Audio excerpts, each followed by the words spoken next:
Right. Hello, everyone. Welcome to another dev session. Today, I am not actually working on Eldoria. I'm working on another project called Vigilante Racer. And I am working on this project alongside Dan Sagmiller. He's a pretty awesome game dev. Go check him out. I think he's on YouTube. DVS, which is link in the description too. Streaming both on Twitch and YouTube. Right.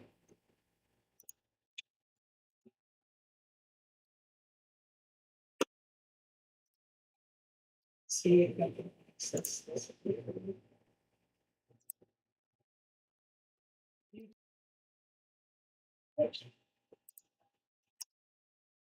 Yeah, so I am the lead game artist and designer on a Souls like RPG called Eldoria.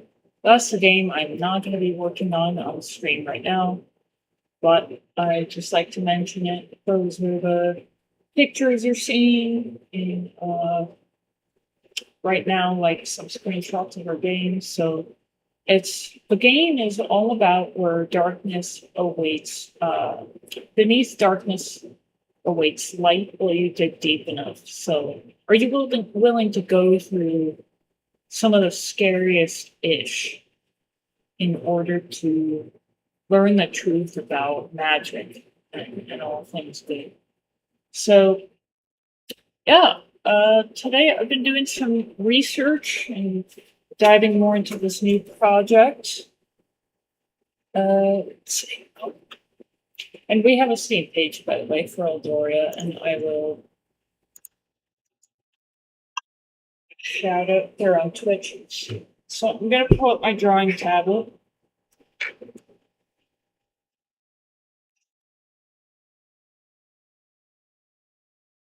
And before I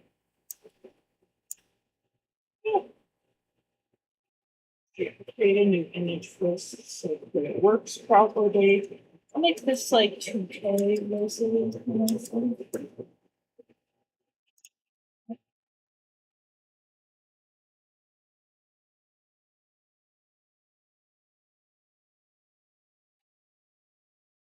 All right, it's working great.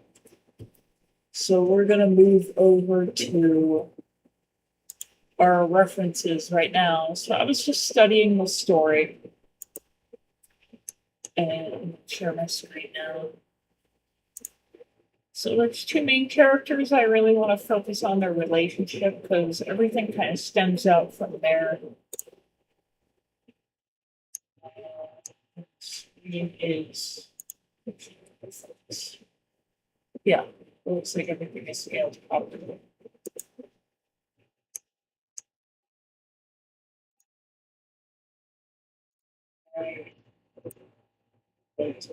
Okay. So, oh, that's am I able to get it maximized? That would be cool. Okay, so this is what I was trying to show you. On the left here, I have this whole group of images, and this is the main character, Desta. So, as far as I understand, because there were a few changes to the story as Dan was writing.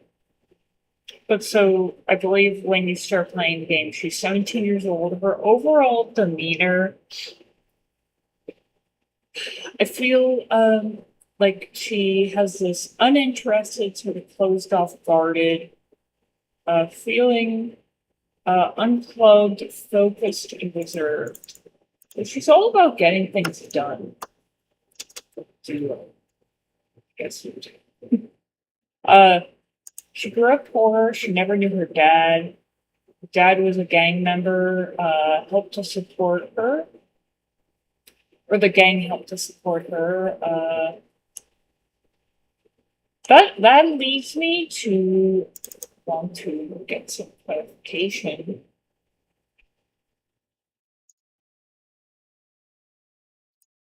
That is, did Desta's dad die?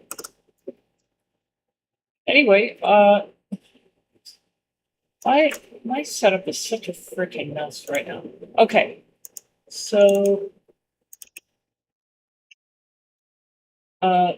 she is an excellent car driver. It seems like there's a bunch of names for kind of all the same things, sort of.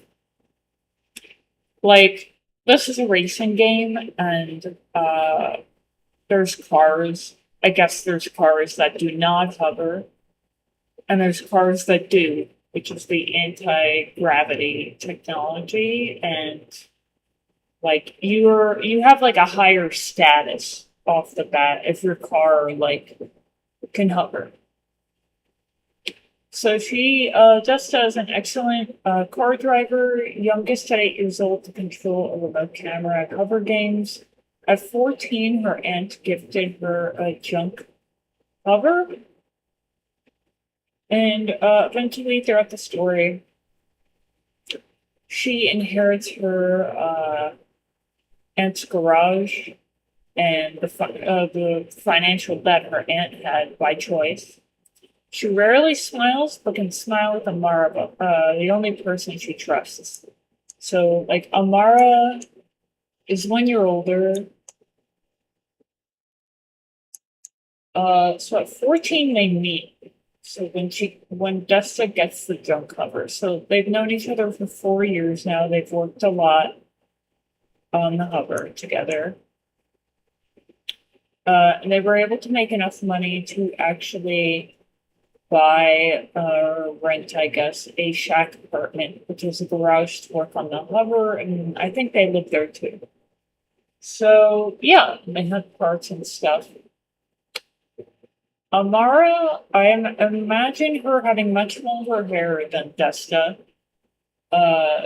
Probably like red hair or something close. So she's nervous, scatterbrained, sympathetic, sensitive, engineer mind, and giddy. She grew up in her father's workplace as a mechanic working with anti-gravity engines, experimenting in other technologies. No college training, so it's very difficult for her to get a job.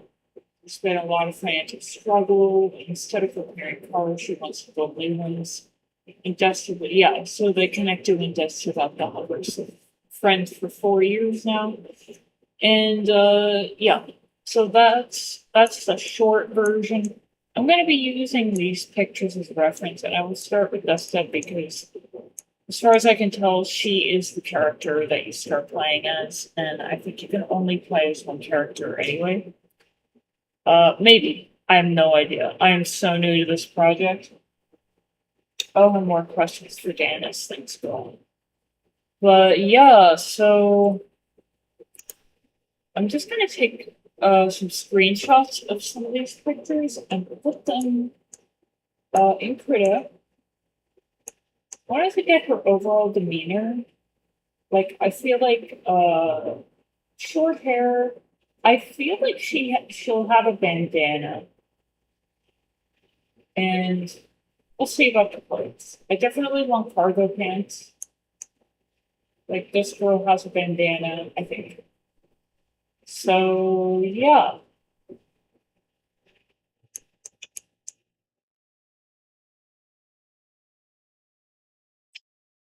Put spinners on the car. Whoa, welcome, Goku. um, Probably for, like, the cars that, don't have anti-gravity, technology. There's gonna be a lot of mods for the cars, for sure. So it'll be good. It'll be really good. Dan has been working on this project for 3 years, and he's a genius when it comes to like programming. And he's a pretty good story writer. I mean, I add more of the emotional fluff to it, but yeah.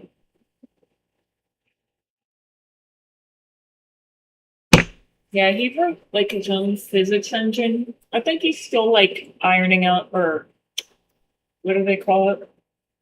Ironing out the kinks, I guess. Yeah.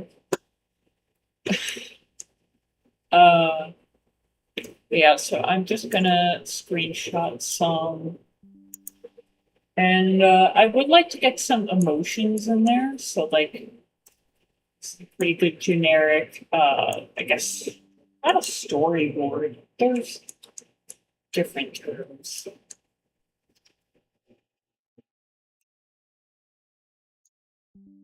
I don't think Desta is going to get the shorts, but I really like her overall, like, emotion, her stance. Maybe I'll add knee. Well, knee pads on top of cargo seems kind of insane, but maybe it's not. But maybe that would be more for the mechanic, because she's the mechanic, Mara. And if she's like underneath a hover or whatever, that would make a lot of sense to have knee pads. I like how, like if I could get some sort of like warm, like this is kind of a, this is not kind of, this is a dystopian future. And if I can get the wear and tear feeling, for people living in that world, like in the characters themselves, that would be awesome. I feel like hair kind of like this. I love this picture because this expresses like her giddy silliness. So like both of these characters balance each other out, but they can still get along though, which is cool. I would like her to have goggles because again, she's the mechanic. And yeah, so let's focus on Desta. I have no idea how her hair is gonna look, but probably like shaved underneath. That feels kind of like a dystopian feel to things or futuristic, whatever. Um,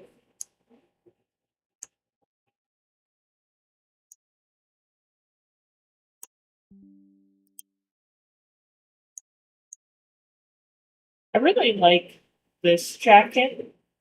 Like you could be wearing a tank underneath it.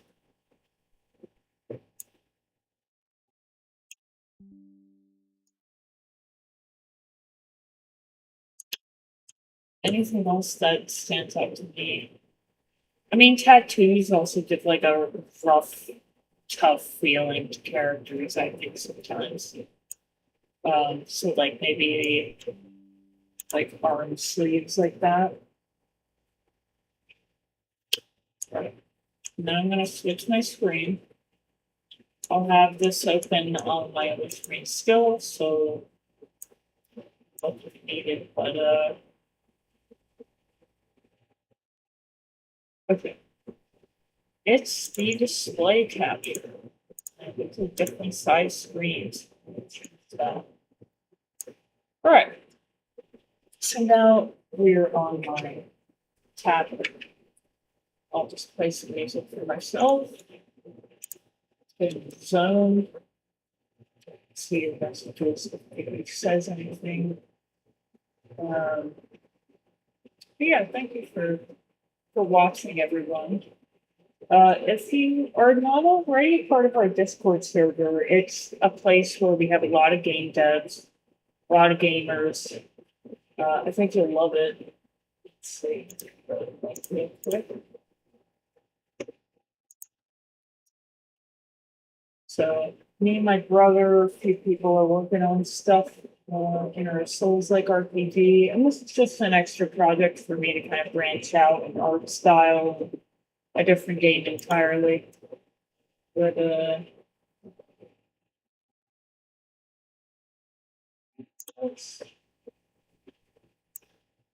oh right, music.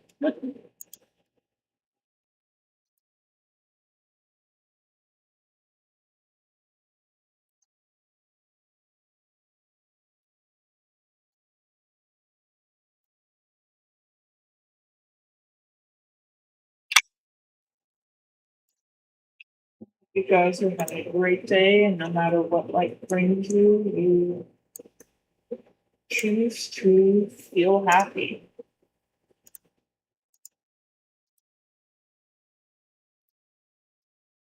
Take every opportunity that you can grow. To me, that's what every moment in life is, that we can grow even when we're by ourselves.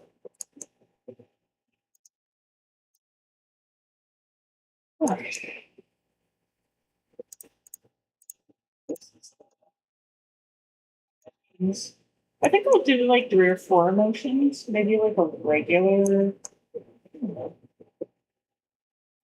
I could keep this because I think like having a character's like top 3 emotions or so would be really good to kind of highlight like what their default emotions are. So for her, I'm gonna save this. So this is Desta, and then I'll save it again.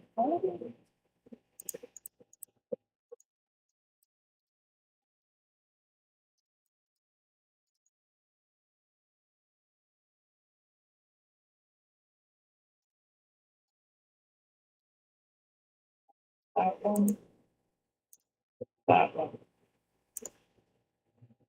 And then I'll save this as Amara.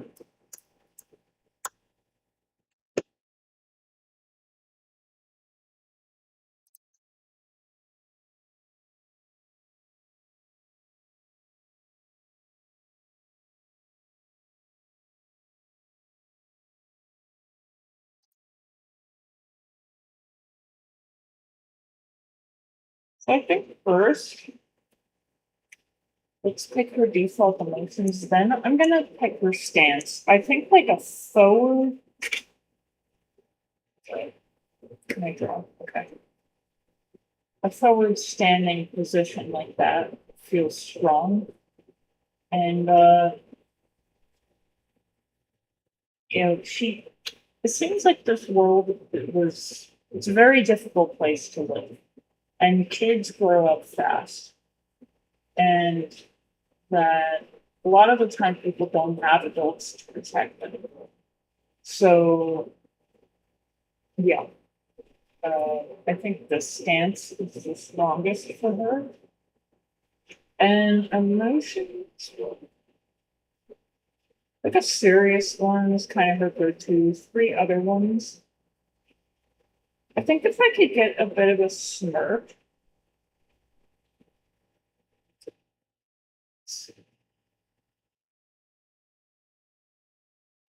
I just a little bit.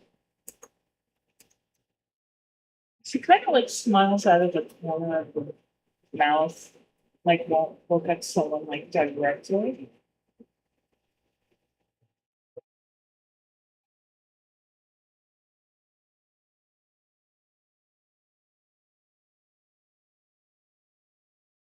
I think her eyebrows are arched the other way.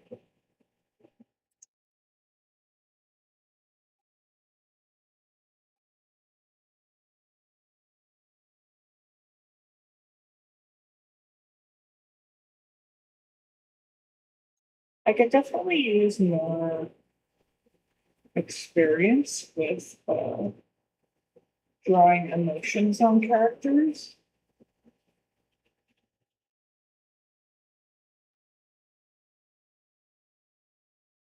because we're gonna have what do they call it? Like those cards where for dialogue and stuff we get a closer view on characters. I like this sweating one. I like this smirk one. And maybe an angry one.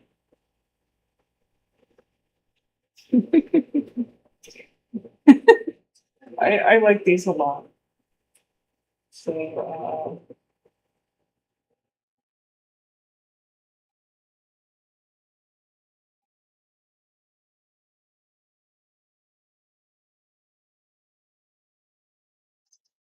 I just noticed this smiling one.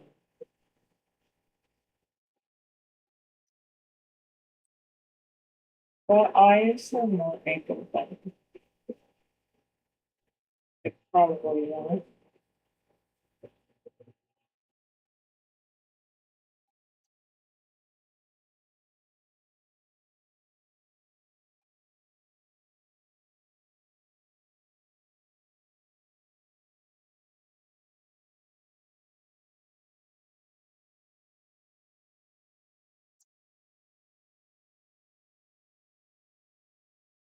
Probably,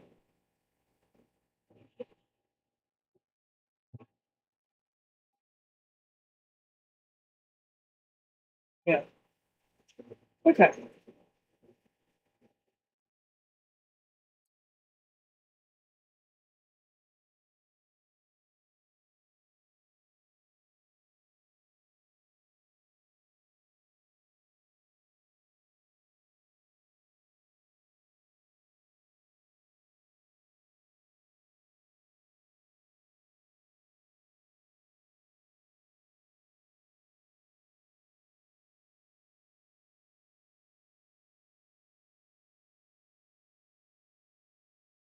I get rid of these.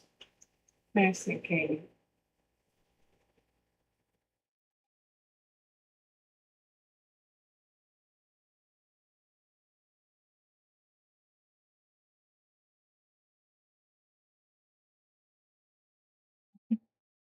I'll probably go with this one there. She's sweating, but not profusely. Because she's more of a like chill character that doesn't let a lot get under her skin.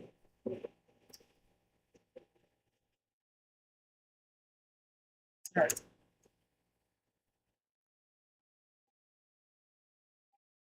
separate this out for the camera.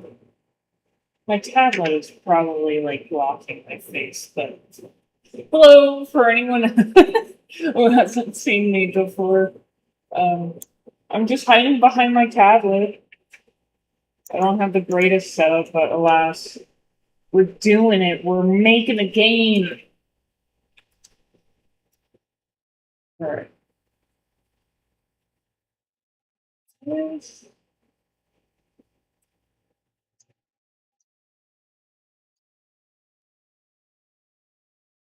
I want to separate everything enough so her hair could actually fit in here. All right.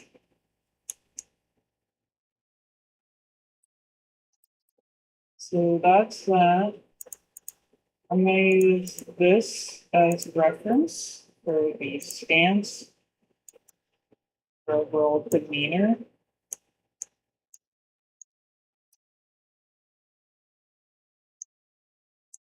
I usually draw in red because whatever I'm referencing, I'm tracing over a bit. Let me just see it easier.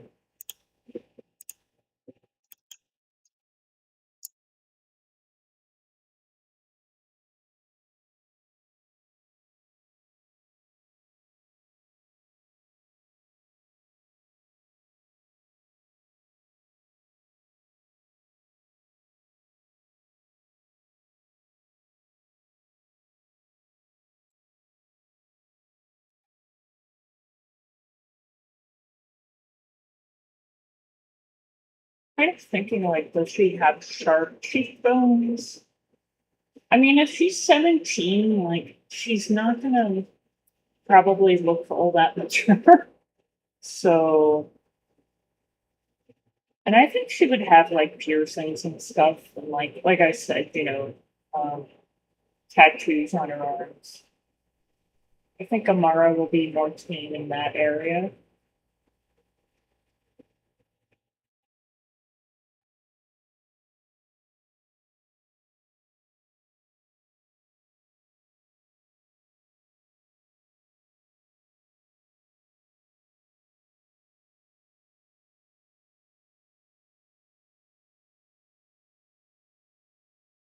I'll have a bandana under this. I I don't envision her having straight hair though. I feel she's gonna have curly hair. Drawing curly hair can be a little weird, but I think I got it in hand. I think I know how to. I'll keep more of the round face features. Plus, she's a girl, so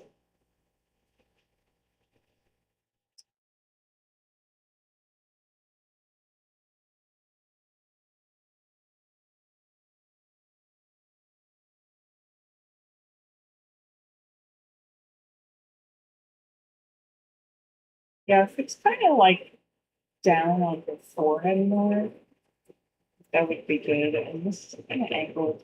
With angled too much. The forehead is bigger.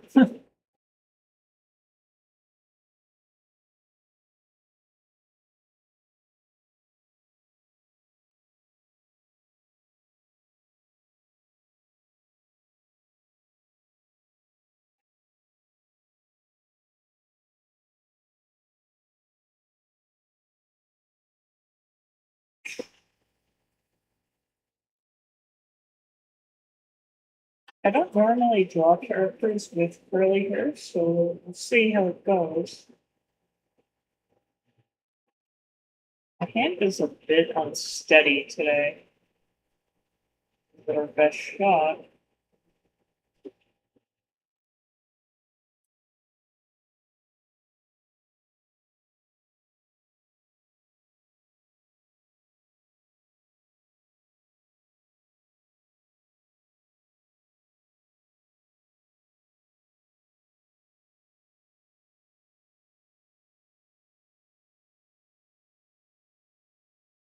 It's important for hair to have flow. Like very easily hair can look really bad or just like dirty. I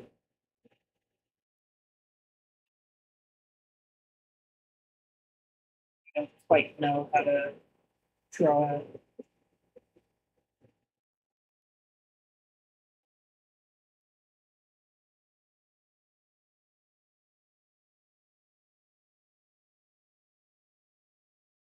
If I turn this off, I'm gonna just look at a reference for curly hair. Uh,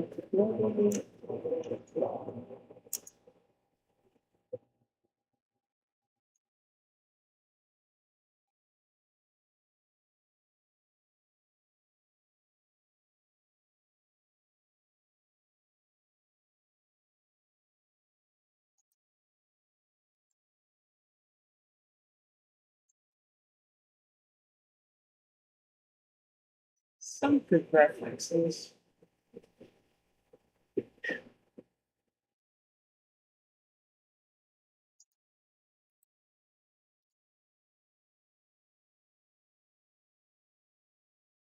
This one's even better for what I'm looking for.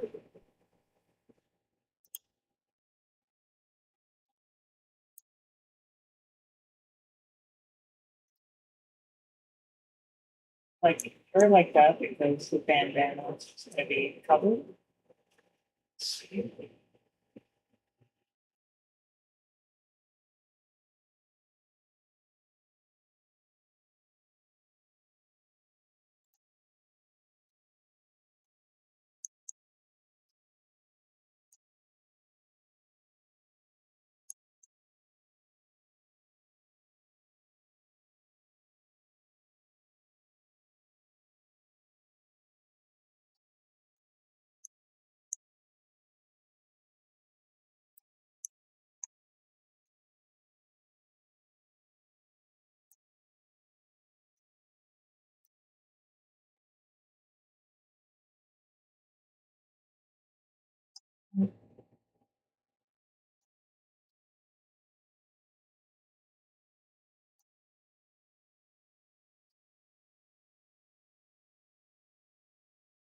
I'll give it another shot. Like, I don't know. It just doesn't feel right to me.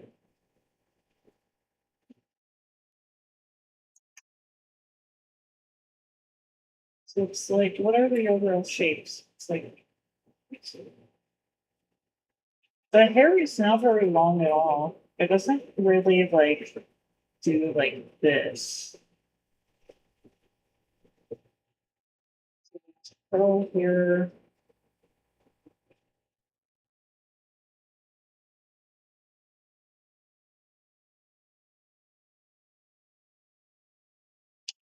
It's just like one curl builds into another, but it's not like a squiggly line. I don't see any squigglies.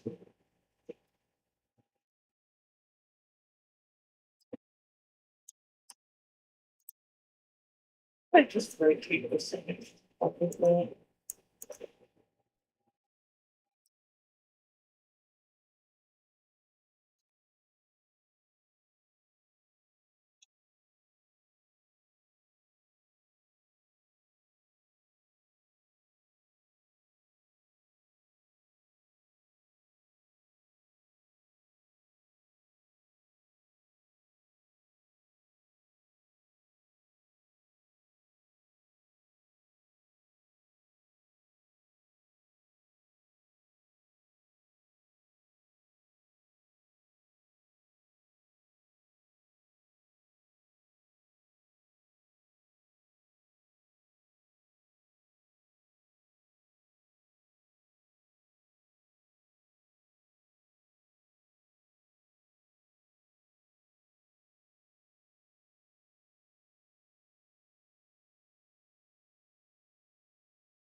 Oh, hey, Shadow, I just saw your message now.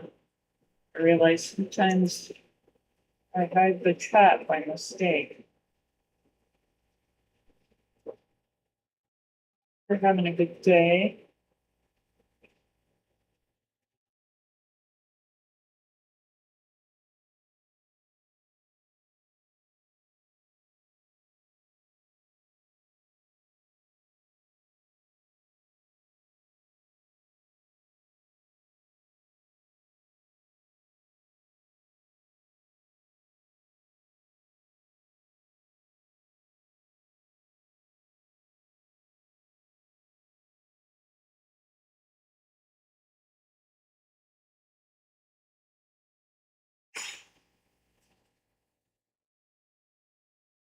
If I could get my hand a little bit steadier, this would be a hell of a lot easier.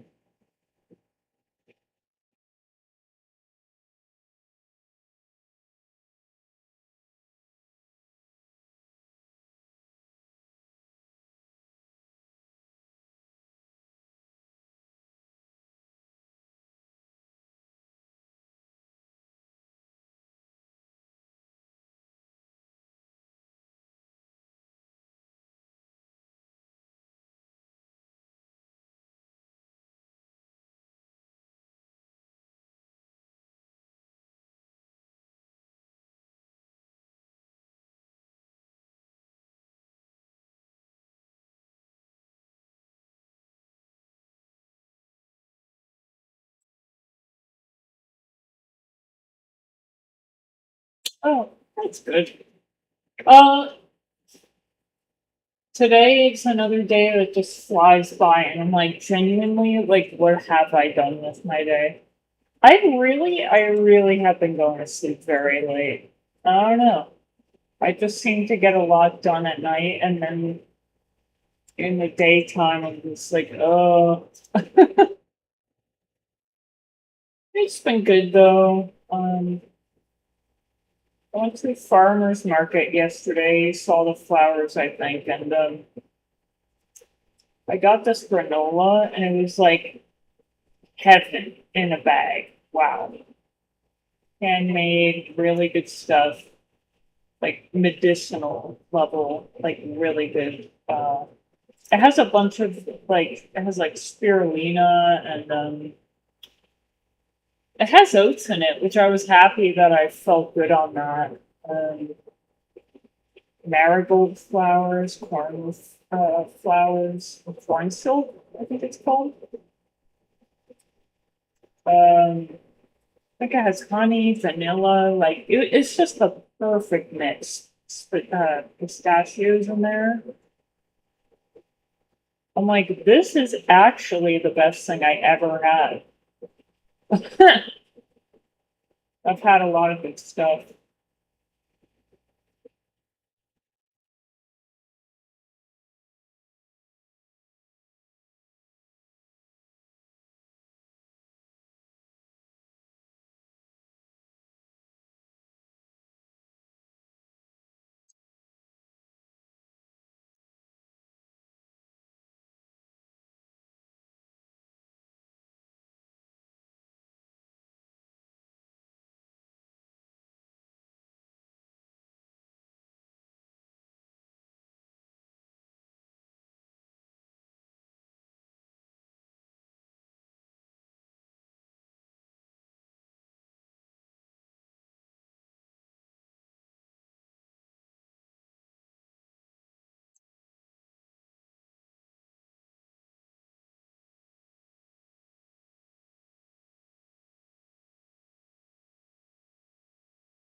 Welcome and their frickin' drivers, man.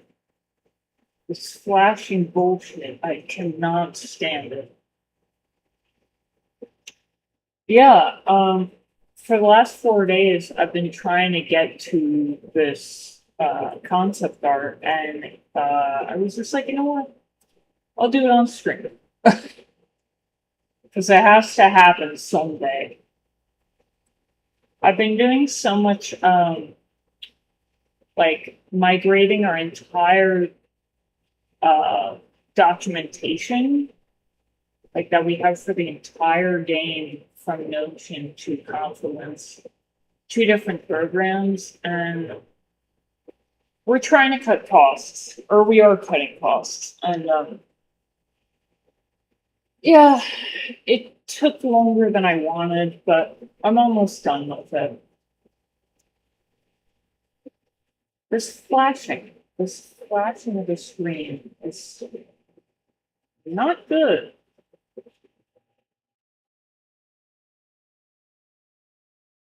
It's kind of often.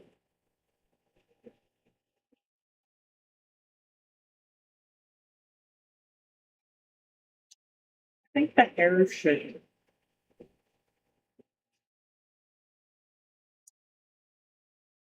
go out further down here.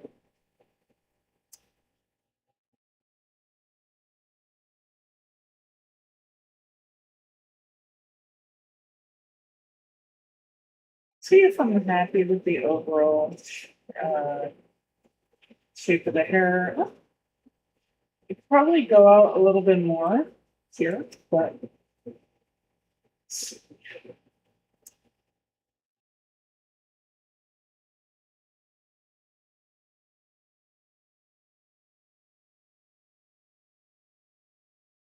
yeah, thank you. Now all that's left is like every page. Like I have a lot of internal links that link to other pages because the story and everything, the designs for the game are really complex. So for anybody joining on our team, wanting to learn more about the game. It's just easier for them to like click on it and go to the page I'm talking about instead of them manually looking for it. But now I have to update it to all Confluence links because they were all in Notion before. So that's probably literally 500 plus hyperlinks. But everybody has access now to it, and I will be updating the website to cut costs. It's just so much money. Hey, Michael, welcome in. I am working on a side project that I started working on with Dan Sagmiller. So I'm finally working on the concept art. I'm here. I'm doing it. I'm curious what you think if you saw the Confluence documentation. Have you checked it out and like saw what's in there? I feel like you would really appreciate what I wrote there over a month.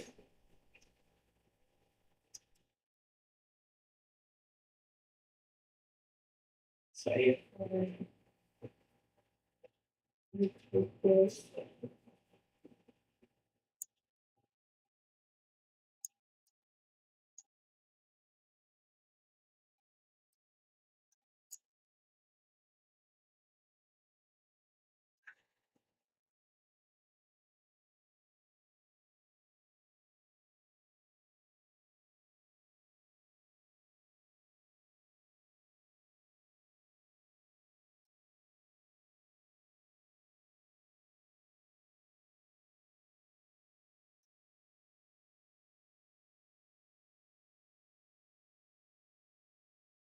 and for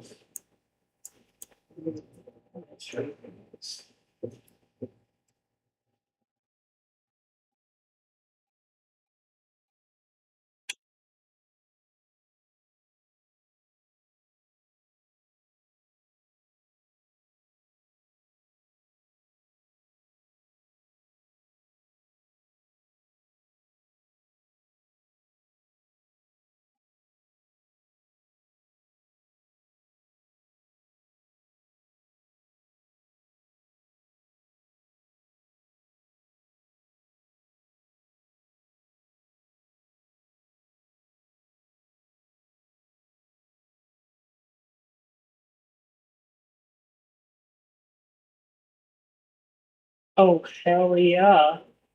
Oh yeah, I am planning on doing a Kickstarter when the demo.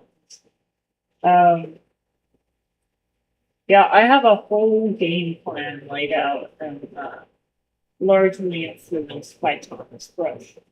Um, then once the Kickstarter gets funded, then I'm gonna reach out to publishers. And when the demo releases, I'll be reaching out to tons of streamers, which I already know a few that I've met at conventions and stuff with a pretty big following.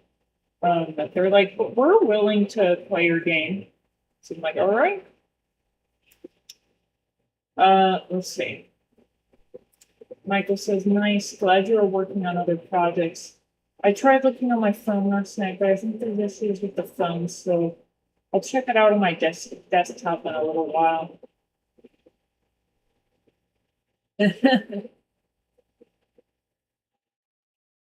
The order of things can be weird.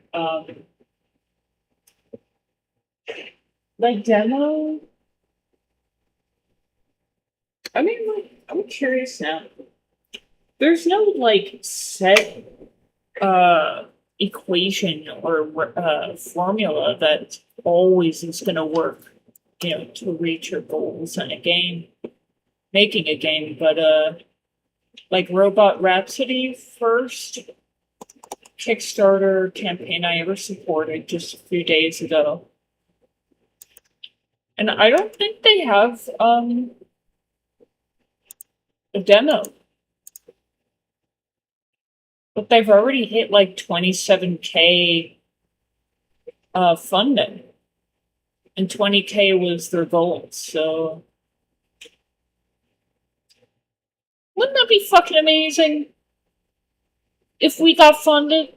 If we got funded now? This really brings up a good question. Because I'm just like, I just want to, like, live my life and do good work and get funded sooner rather than later. I think we have a lot more than we realize. If my brother keeps working on stuff and perhaps, well, we might get another program on the team for just a little bit at least. But, like, having mechanics that actually work, I got really good feedback from Greg on our enemies. Like, if I have enough content, like, for example, I'll show you guys Robot Rhapsody. So I love this game. Really happy that I'm supporting it.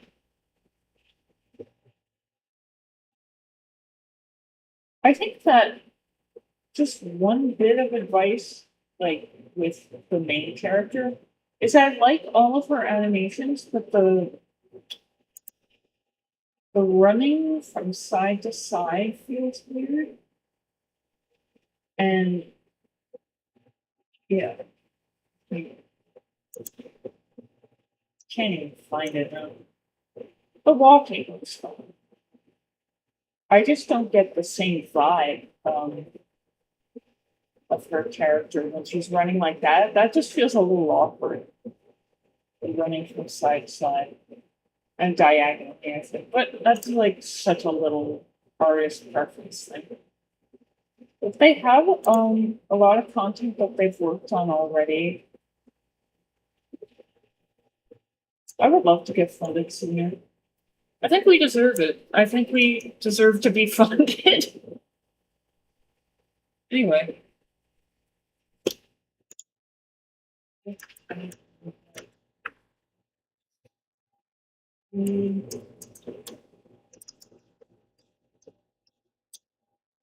Now, of course, for a 2D game, the funding goal is going to be way lower than a 3D game. That's just how it is, typically. But I'm still open to looking into it.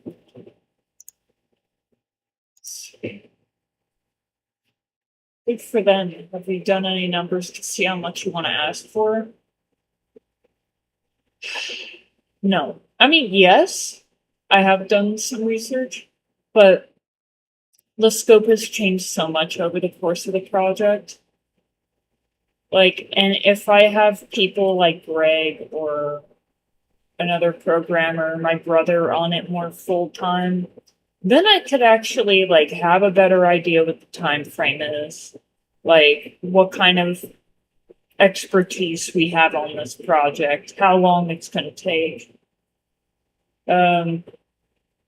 Yeah, yeah, it's a lot of questions. I want to narrow it down. But I do have exactly what we want for the demo. So, but I want to give people so much more than a demo. Which I think, like, on Kickstarter, like, you can have, like, a game get funded in spurts. So, like, get the demo created, then what is the full game? Because ultimately, people want a full game. It's immensely complex, yeah. Which is why I pulled back on the open world genre, because that's just impossible at the moment. That's just too much.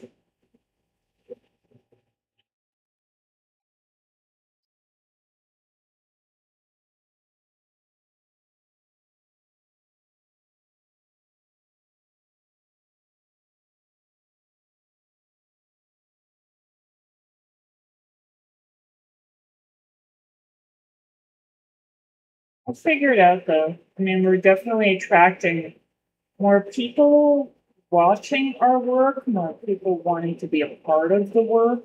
So I'm going to keep going here. Just plan things out bit by bit. Trust that it's going to work out because we're putting our hearts, souls, blood, sweat, and tears into this shit. Yeah. And see, this is the part that like a lot of people don't want to do, which I'm willing to do the business side of things. I'm willing to scope things out and plan, and be the person with the vision because it's something that I want to make. No, a poor economy state, no life situations like are gonna stop me. Like I want to make this game, period. I make time for it.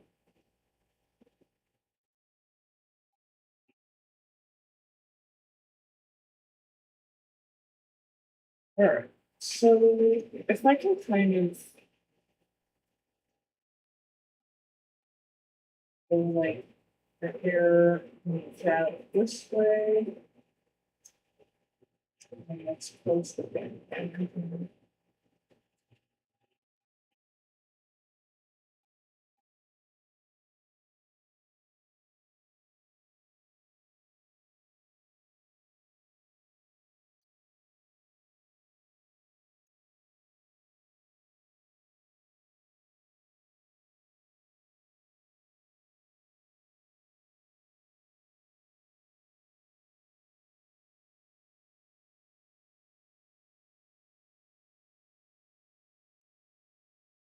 and how would I do this?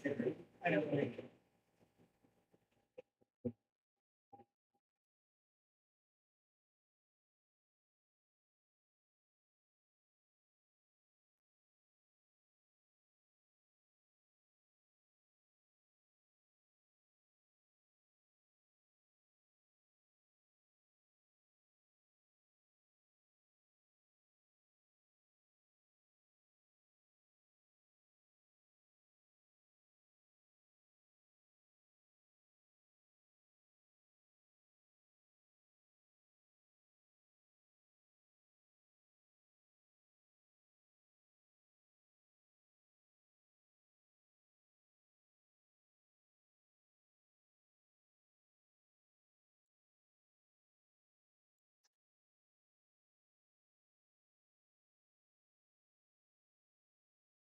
I can get where the eyebrows are a little bit, or like what the shape of your eyes. Let's see. Shadow says one thing I've learned from watching other developers is if there's no passion and you are just doing it for the money, then there's really no point. But I can see I have a lot of passion for this game. Yeah, I mean, I'll be honest with you guys. The amount of challenges and hurdles that we have stepped through, we just walked through. It's like this is constant. I don't give a shit. Like what steps into my life appears. Like I barely can live in this house right now that I am living in. That's why I'm in the garage. I can barely sleep at night. The air quality is so horrible. Like there's been so much nearby construction. I'm in a garage during a Texas summer with a super El Nino going on. Like, it's hot as hell, dude. And a lot of health challenges, like unrelated, but probably related at the same time. Uh, Not having a job since December, it's just, it's a lot. There's been a lot of isolation, a lot of me and my brother, like sometimes butting heads, just shit being really tough. But every time we would talk, we would just come to the conclusion of like, I want to continue to work with you because we both are good at our own individual things. And we have our own strengths, but it's like, and we may argue sometimes, like siblings do, right? But like we see that passion that each of us have to keep working on what we love. And we're just going to keep going and trust in the best of that person. You know, we have our own separate businesses. Like, I'm being smart about things, but and he's contracting under my business. But like, I literally don't care. Like, what else happens in life is that I see this game coming out, and I am open to people's suggestions. I want people to feel like it's a happy place to spend their time to watch us work on this. And it's gonna happen, man. Like, if I have anything to do with it, it's gonna freaking happen. So I just say this because if anybody out there is working on a game and they feel like so low on motivation, or like, oh, you know, external life circumstances are so hard, like, get up. Like, do you care? Do you care enough? Um, and you know why I give a damn? Is because this game has so many important messages to, well, not this game that I'm working on right at this moment, but Eldoria, I know for sure, has messages that are so true to the core, like that can reach a person's heart if they're open to it, and to make the world a better place by rippling out to a crowd, you know, a demographic playing games that they probably don't have access to these days as much anymore. Like, meaningful, emotional games that like shake you at your core and have you question like what you even think is real anymore. Like, maybe I should open up to people, and like that person I walked by on the street, why don't I just smile at them and be me and be open? Um, Little stuff like that, but it can build.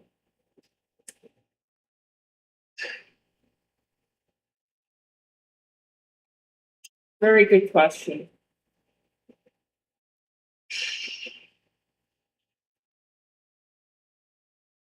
I mean, if I look at Steam right now, I really like RPGs. The Witcher, I really enjoyed. The Witcher 3. Um, Not a ton of games come to mind, to be honest. Some of the older Final Fantasy games, like 7, 8, and 9. Um, Thank you. Bit of a rant today again. Uh, I really love Sea of Stars. A lot of the messages I want to put in this game are from just real life experience. But truthfully, a lot of games that I've played, I have not really felt that way. Journey, I mean, is one, you know, a game without words. But other than that, there's really not much. I read books. Um, there's some anime that I enjoy, like I was talking about To Your Eternity for a while. Doctor Stone is a really good one too. Naruto, of course. It's like my profile picture everywhere, being Naruto. Um, yeah, I haven't played a lot of emotional games, but I feel a lot of people play games to disconnect from themselves, which can be a very dangerous thing because it's like you're giving up on yourself and your life. And I love immersion, but I always come back. It could be like anything else, you know, like addiction. I want to bring light and love to games. Robot Rhapsody seems really good, and I've been reading a book by Britta Jensen, an author from Austin, actually, and her book is called Orphan Pods. It actually really has influenced my understanding of this game, of Vigilante racer because it's like sci-fi dystopian um, sort of setting. It's very interesting.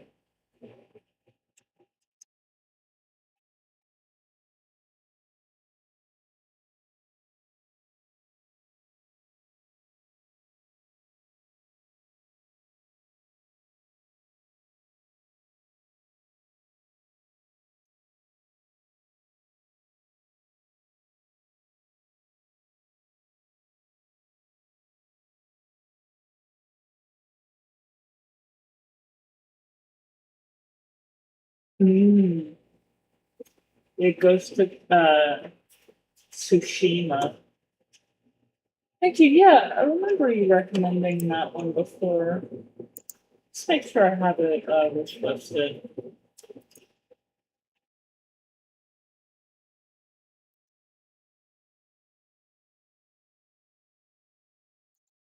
Mm. Oh, I love open world, dude. Yeah, it looks like it has a lot of really great history in there. Thank you. I'll certainly check that one out.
Honestly, Shadow, I highly recommend you stick to making it linear.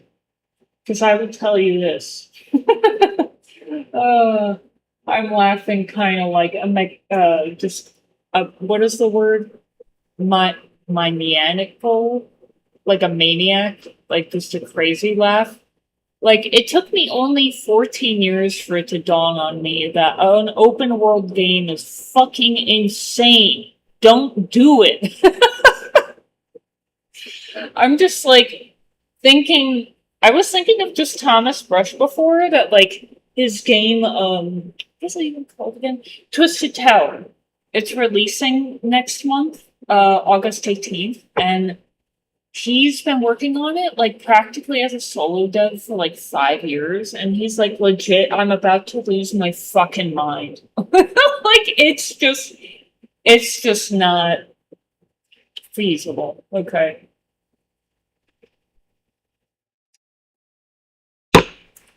Build your skills, build your rep online, get more people following you, you'll get more support that way.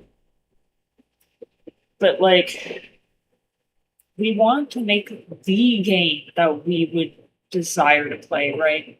And I've had to pull back a lot on Eldoria because it just simply isn't possible. And that's just the truth of it. I don't mean forever, but for the foreseeable future, yes. Like, just finish a game because my brother and I are just so starved for Welcome the 32-bit kid. Oh, okay. Yeah, welcome in. Um, Michael says, seems like you can only do a good open world game with a large team. Yeah, because sure, in an hour you could create the terrain and put a bunch of rocks or a skybox, but like then you gotta fill all that shit in. And then it's not only like props and stuff, like level design is a serious art that like I'm still a noob at. I'll be honest.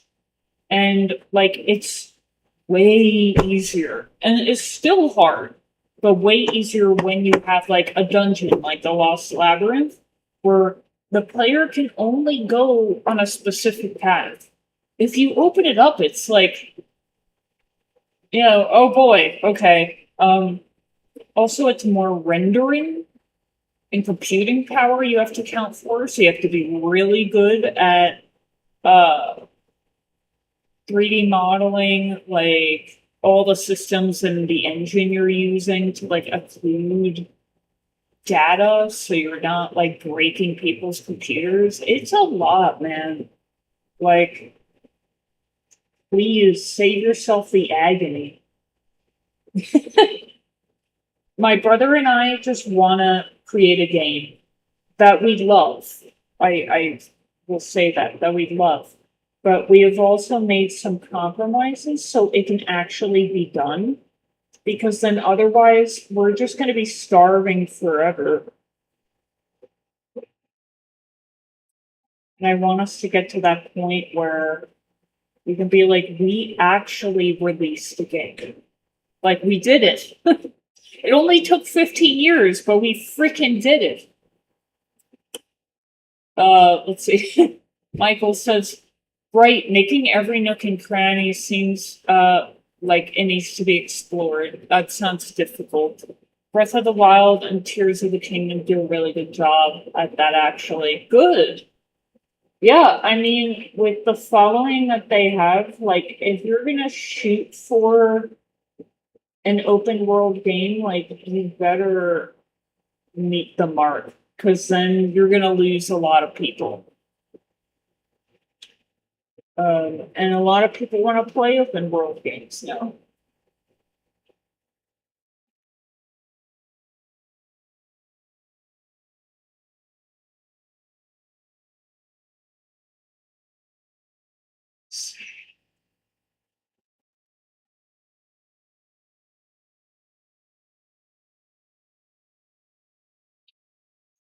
Let's see.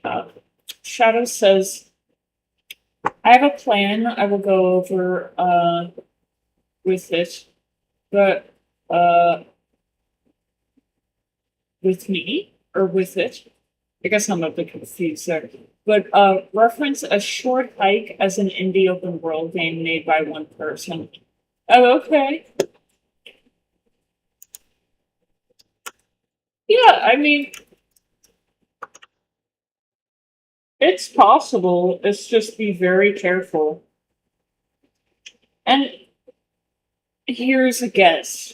The person that made a short hike probably has made other projects and games before.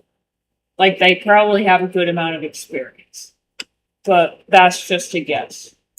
For, like, a first game, I would not do it. Don't do it. I was also aiming for the type of open world as the first Legend of Zelda. That I would have to. I mean, that probably is a really old game. Like, it's like those tile-based rooms. But then that's not really open world, then, is it? Because open world means. See, I have barely any experience with Zelda. I will.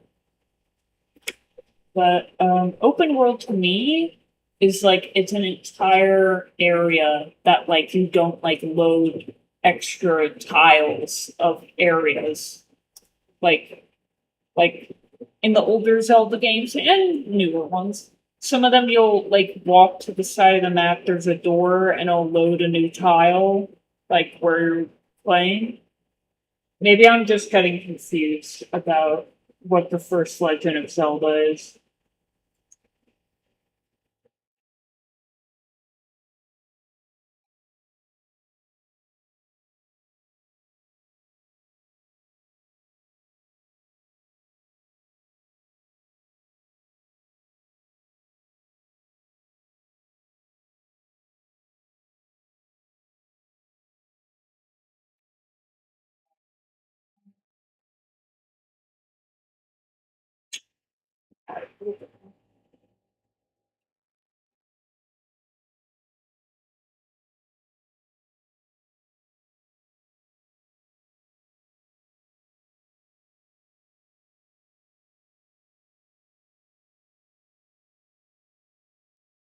Her head just feels really kind of small for how much hair she has. So I'm gonna update that.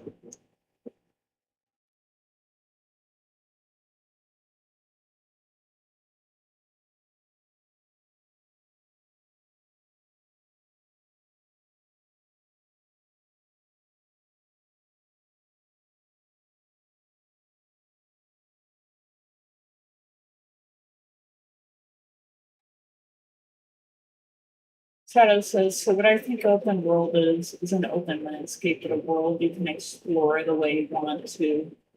But then I was thinking of having linear dungeons, but yes, it does seem very complex. Yeah. Um, yeah, open world to me is like it's just all one place that seems to be rendered all at once. You don't like walk over to a different tile, you know, the player can tell that's the deal. Uh, yeah, I would really reconsider that. And I used to be like, oh, you don't know how passionate I am. That's what I used to say. You don't know how much fire I have in me to make this open world game. I want to do this. I can do this. Let's do this. Years later, let's not do this. Okay, that's where I'm at. It's just way too much. Get your feet wet, because then you'll actually end up feeling really depraved pretty quickly if you don't launch a game or finish a project or prototype or whatever, where it looks polished. And just get that project out, even if it sucks, because it probably is going to suck.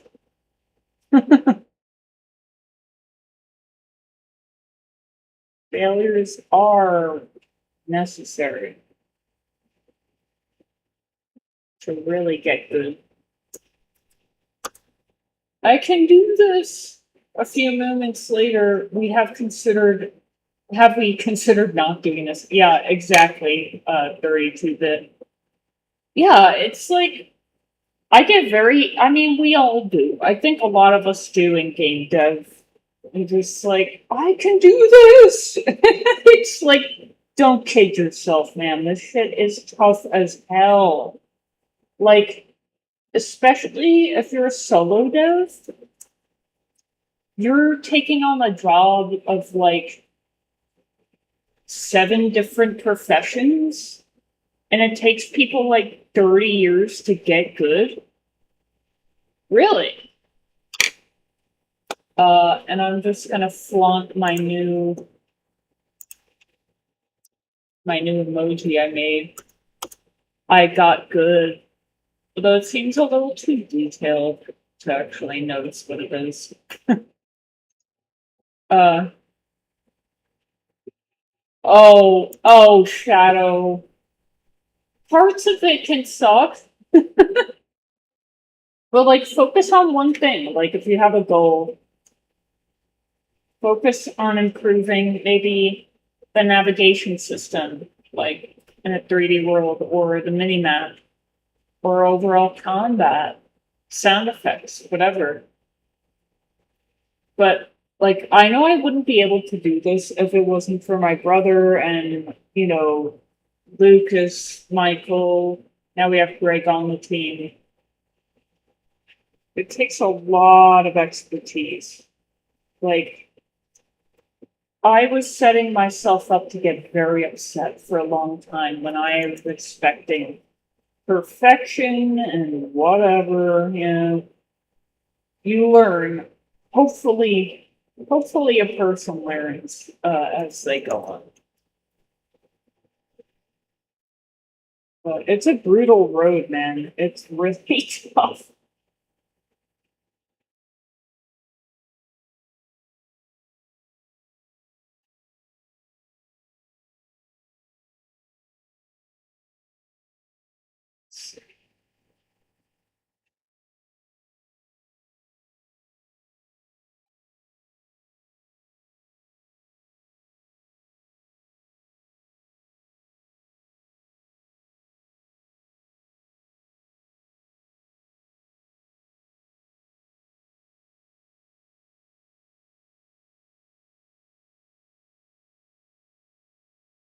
Shadow says, I'm actually planning to go hard at it again tomorrow. Well, that's good.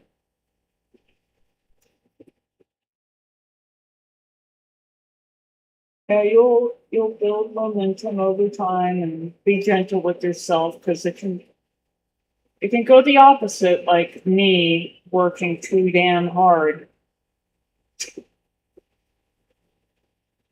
Working harder does not mean it's better work necessarily.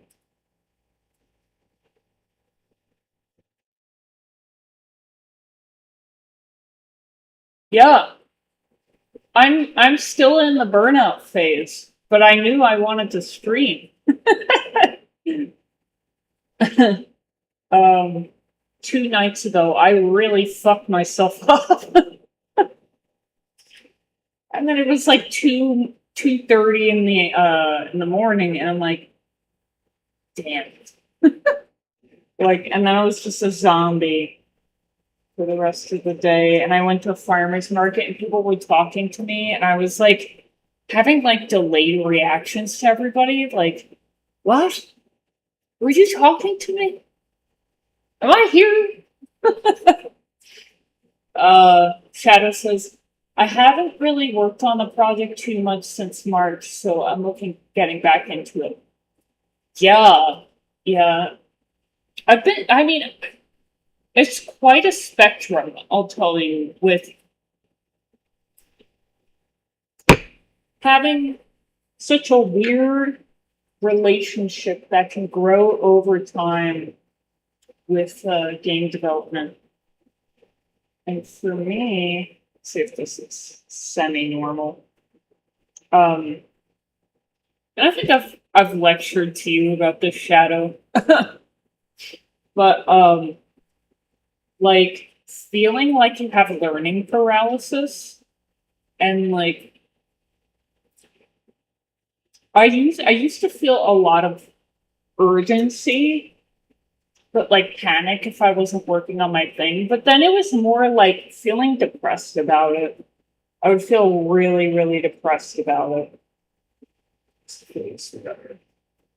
And over time, just the more times you consciously say yes, yes to the game, yes to yourself, like you're you're gonna jump in, even if you feel like a noob, you have no idea what you're doing, um, and you just keep going anyway, and then your hesitancy to learning new skills will decrease, and the amount of time it takes, right, like to learn new things will decrease. And then the speed of how fast you learn a new skill or study something will increase. So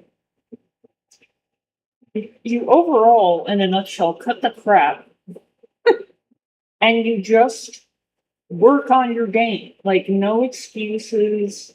You have that urgency, but because you believe in it. And people feel that. And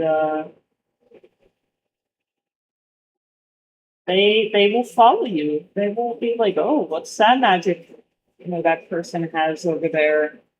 Like, I wish I had that passion in what I was doing. But it's like choosing to purposefully, intentionally focus on what you want instead of consuming stuff you create.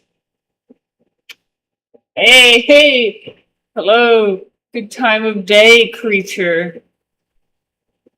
Oh, okay, sounds good. Thank you. Um, yeah. So, at the very least, I hope that like people find these streams fun to watch. But what I do hope that people glean from this is that they feel inspired in whatever creations they're working on to stay at it, because the more time we have between actually working on our projects, the slower we get. And some people never get back into it.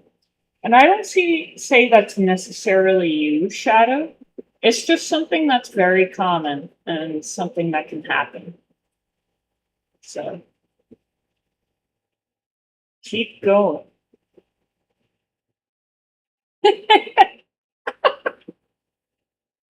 I can be very blunt. I'm being positive. I can be really mean. But you guys are all so nice. There's no reason to be mean. But like, yeah, I'm gonna focus on positive. There's people who complain and, don't actually change anything. That's who I would have a seriously harsh talk with, if they wanted it. But this place is only for people who are willing to hear out what I have to say if they want, and just see what it looks like for a game to be made. That's it, man.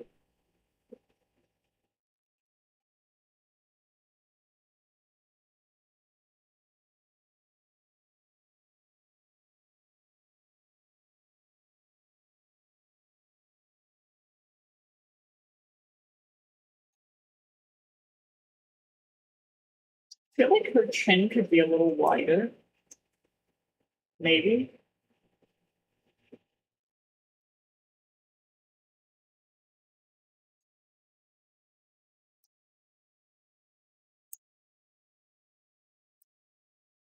No, definitely don't want to rotate it.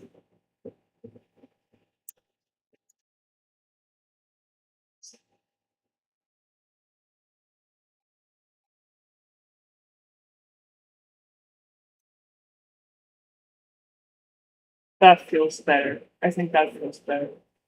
Uh, oh my god. Chad Chad is like gonna forever be a part of our community, whether I want him or not. Shadow says, "This is a dream I've had for 7 years, and I intend to see it through no matter what, and I will always enjoy listening and learning from you." Oh, you're so sweet, Shadow. Thank you. Yeah. And hey, like sometimes we do need a break, and there's reasons for that. I was on hiatus for a while, like, but I always had game development in mind. So, like, 14 years of game development wasn't every single day me working on it. There were health challenges, there were lots of weird living situations in the way. But as long as it's in your heart, and you're the only one that knows how serious you are about it. And like my mom and my brother didn't even realize like that I would get this far with everything. And my mom told me the other day, like I legit for a while there didn't really think it was possible that you would be able to work on games with how everything was. But you did it anyway. I'm like, hell yeah, man. Because I kept saying it that I'm gonna do it. And you are the only one that knows that. So keep it as a commitment to yourself. that resolve that you'll do it. Then you'll believe yourself more if you stick to these commitments that you've made for yourself. All right, so I think we got the general face. I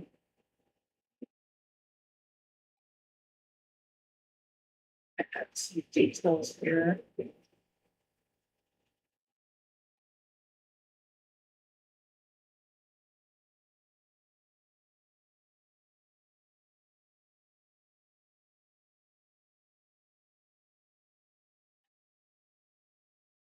That looks horrible. Sometimes the eyelash is like really. I don't think I need a whole lot. Just a couple here.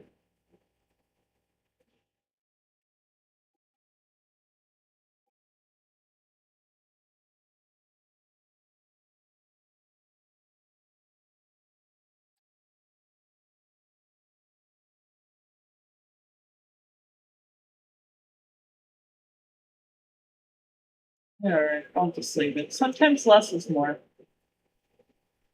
Um, so I'll draw the rest of the body now.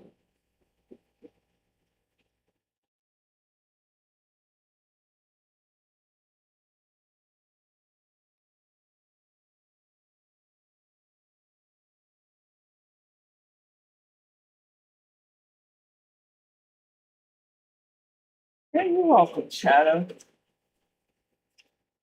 I think like in terms of the outfit.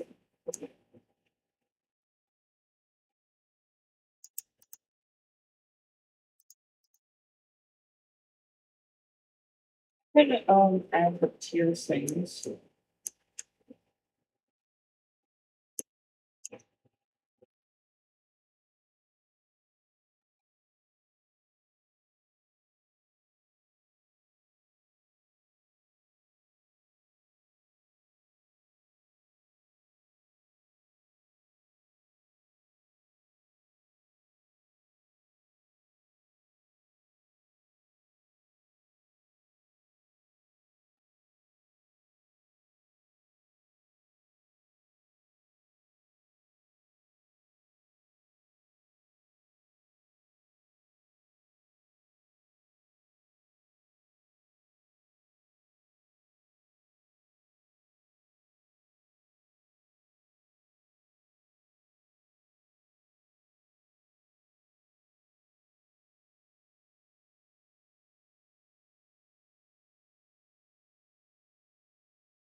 So I'll just add another layer.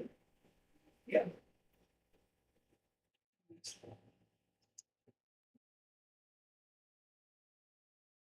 The overall posture. So I'll keep this on for now. This down.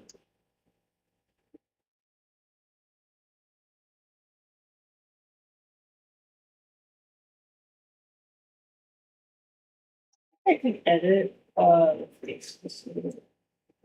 Oops.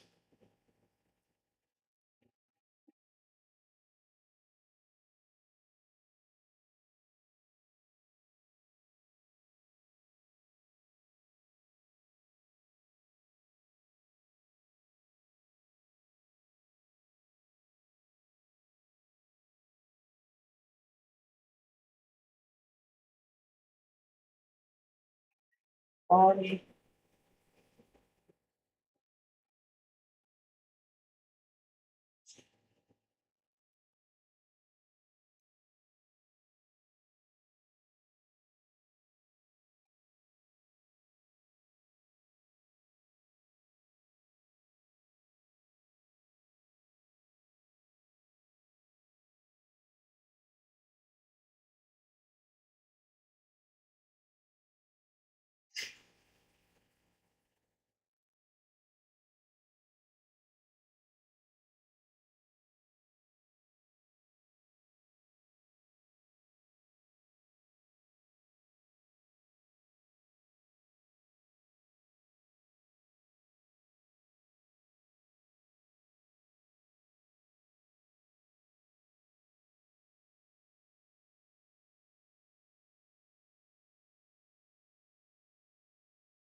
Yeah, so the game is called Vigilante Racer.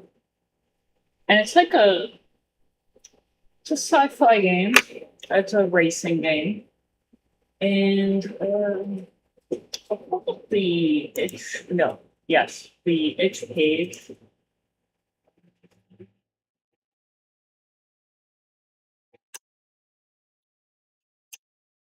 You can actually play the game now, and it's just like released in small patches on itch. I'll find it on my page. Okay. I'll put the link in the description, but just so you see it. So this is the game.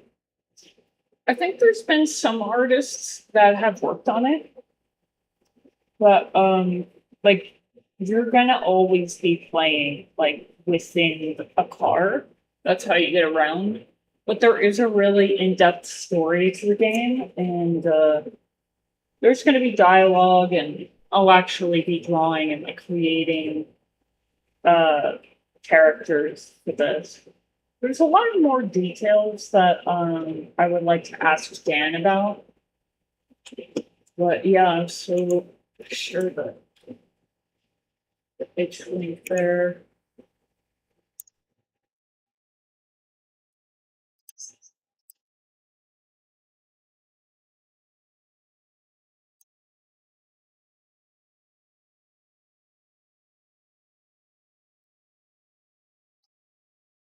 There you go.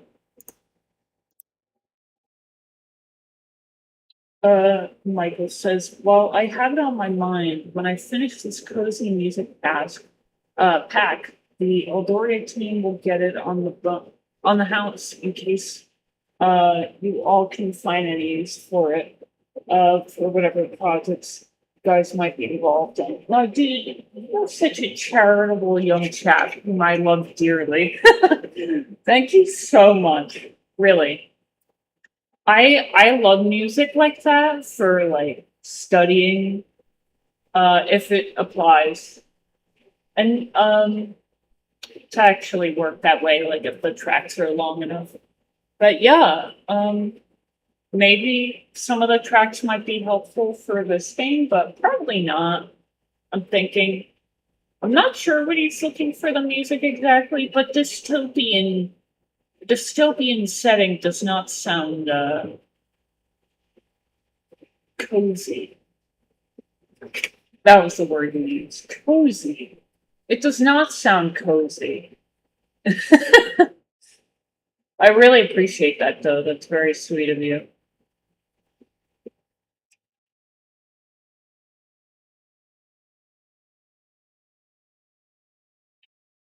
All right. And then I definitely want cargo pants. I think a belt is great because it just kind of gives like a rougher feeling to the outfit.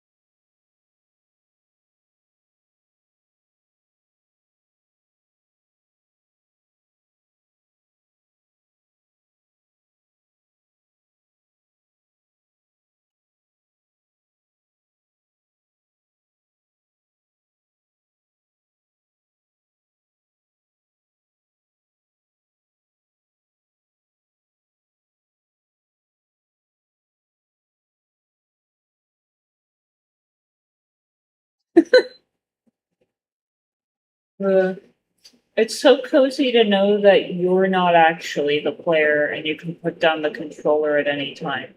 So I guess maybe that's as cozy as it gets. Sure. In that way, I guess we could say it's a cozy game.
And also draw the jacket. Um,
I think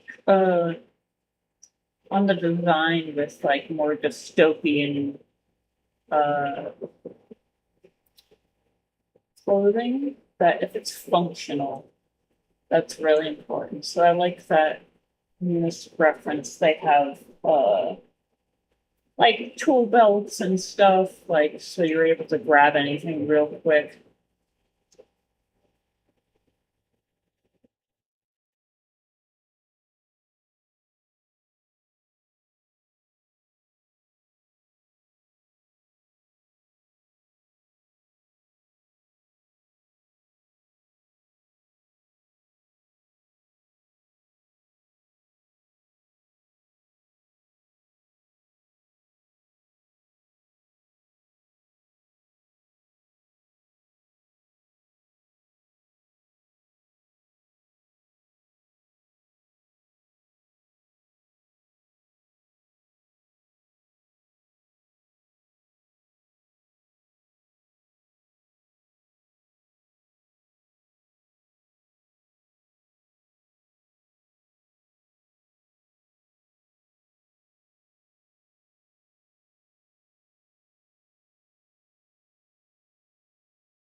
Is that like a little bunny? Oh, it's really cute.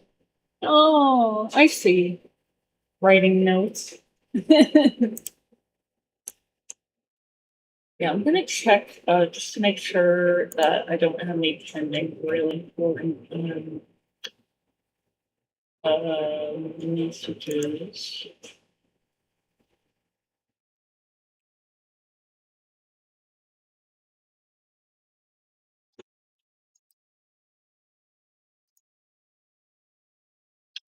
It's like we're good there.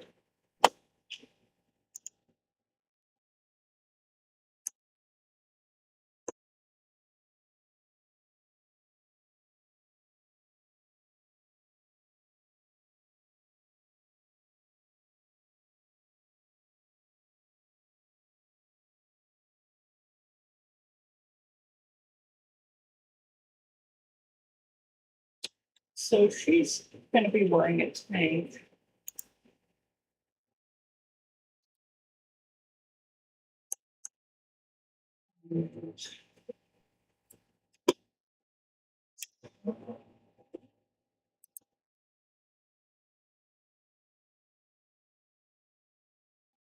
So it seems like you're a game developer as well, for 32-bit kid, huh? I'm curious if you are you working on any projects right now?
think Desta might have some ads.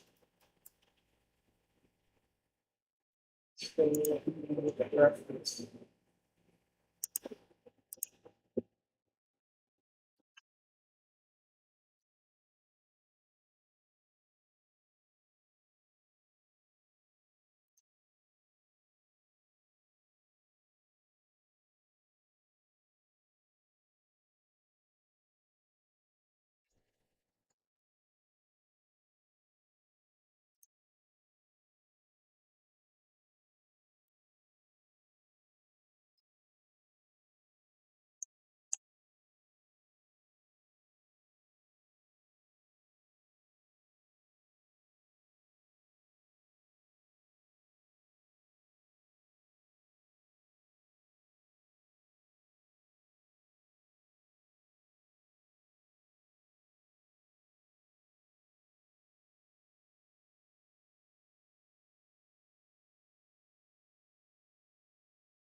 Oh, thank you. Yeah, I've I've introduced myself at a lot of places, and that's how Greg found us.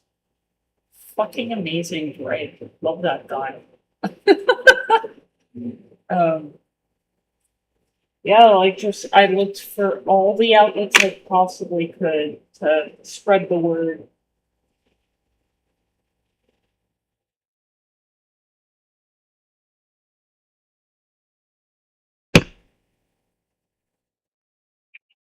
We were meant to find each other. I really feel that, Shadow.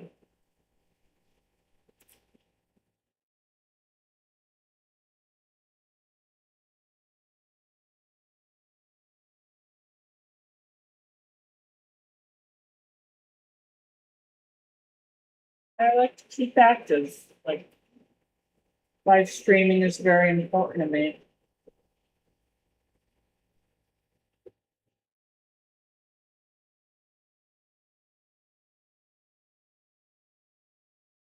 I don't have to get her like the full 8 pack, but I'm just throwing it in case.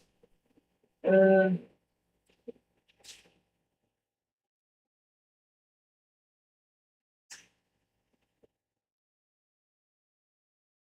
I used to have a 6 pack. It was awesome. Uh, someday, once again.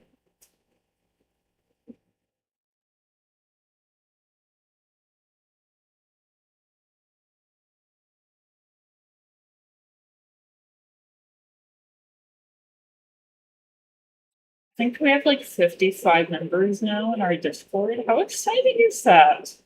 With like developers joining in. I don't even know where the last guy came from, which is awesome.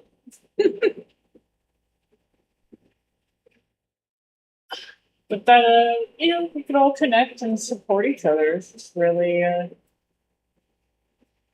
exciting to see, and it can be a lonely journey as a dev.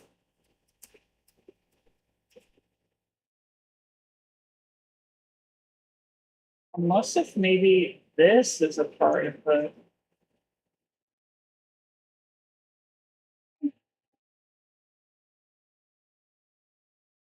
If I turn this off, I mean, she's probably not going to have this. So I'll just remove it. I'll go back on that.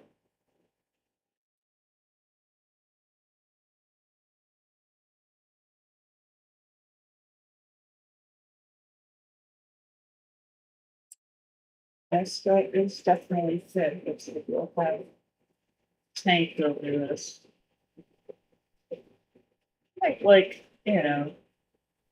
Mostly covering. Um, so let's make sure that the jacket is drawn. And I think I can finally start the flow.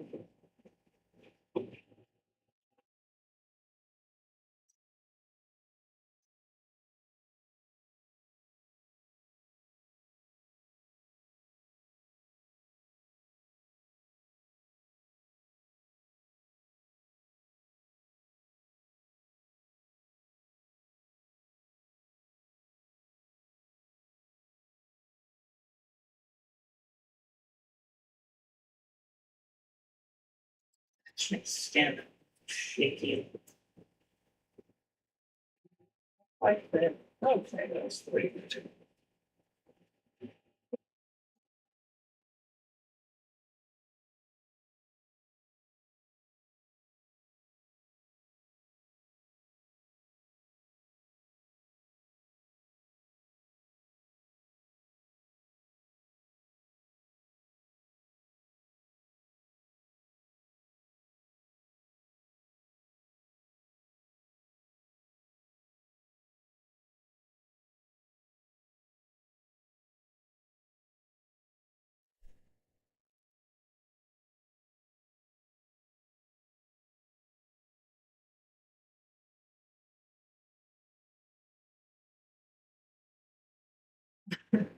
"32 just likes to use emotes, huh?" Um, I have a bunch of little fun emotes there.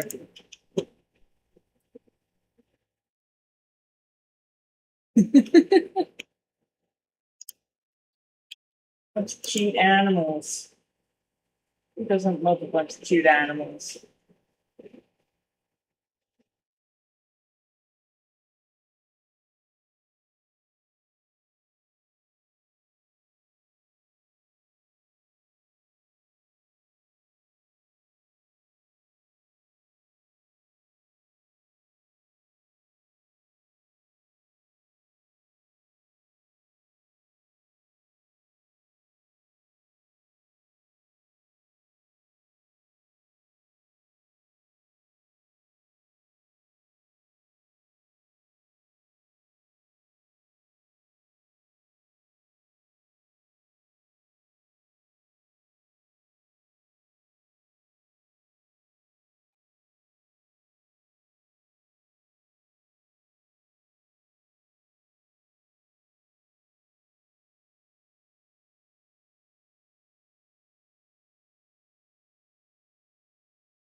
I wonder, like, I mean, because this is gonna be underneath a tank anyway, like the lines are not gonna be so pronounced. Because let's say like there.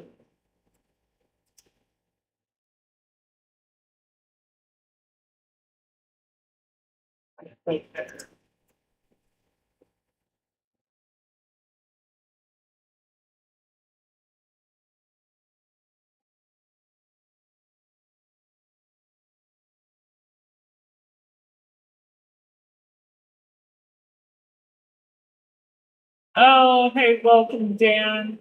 I'm so happy you saw what I'm doing the stream. I'm finally working on the concept art. I said I would. Now, this is Desta. Uh, these faces here are just as reference. I want to like capture like her top emotions, and her abs are not going to be so profound because she'll have a tank over it. But I'm just kind of getting the anatomy down. Yes. Good morning. I love the morning.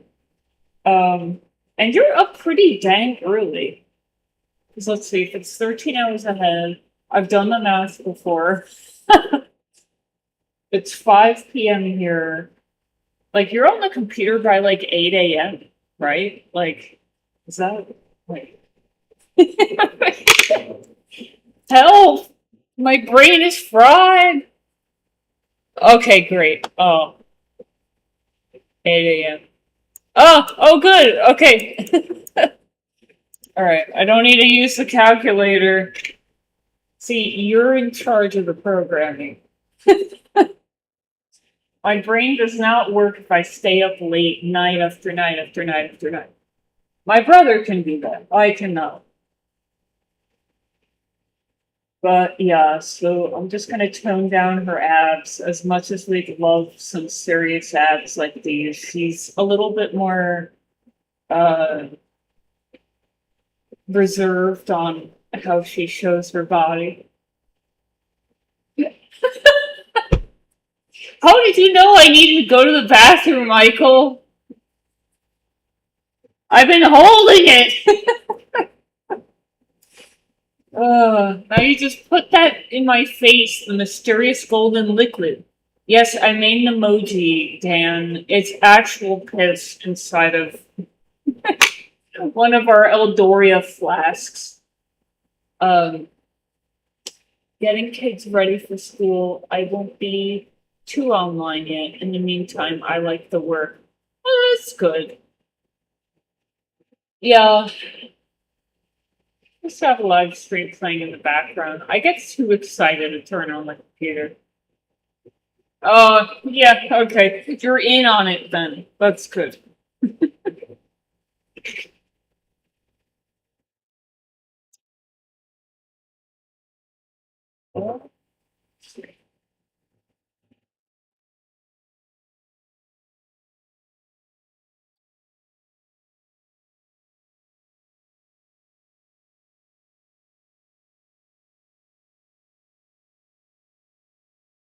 I just want to hint that she has the abs, but like we're not like wowed by it, but you kind of know they're there.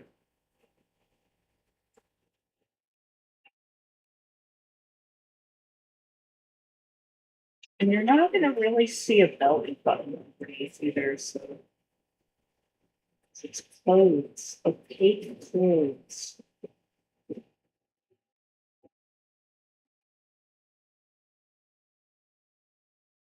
Oh, nice. Congratulations, Shadow. You're now a part of the Twitch group.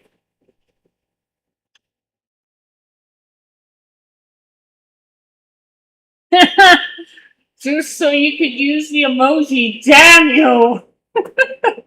And you also help as a mod. I appreciate that.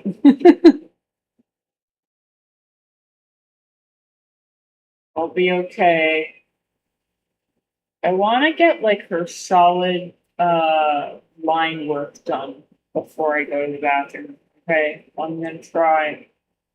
Give it my best.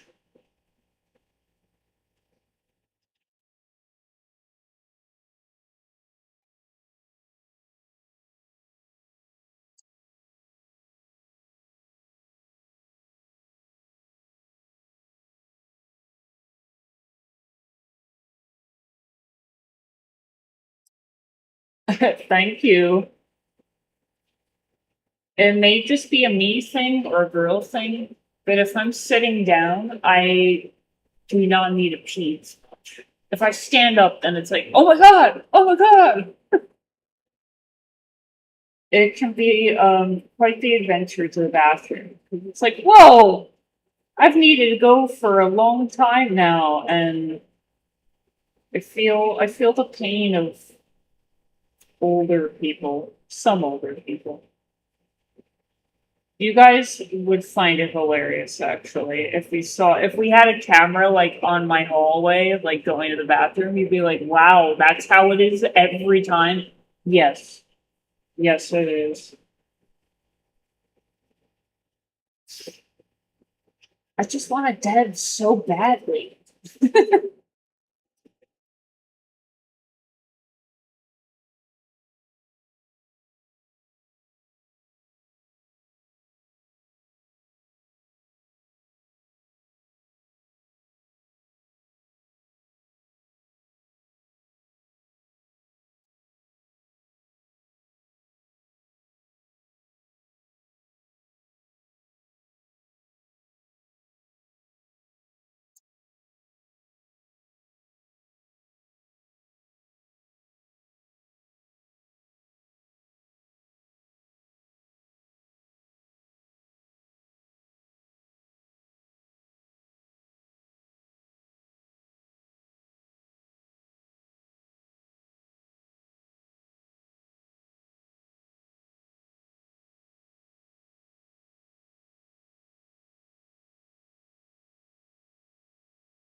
You know what?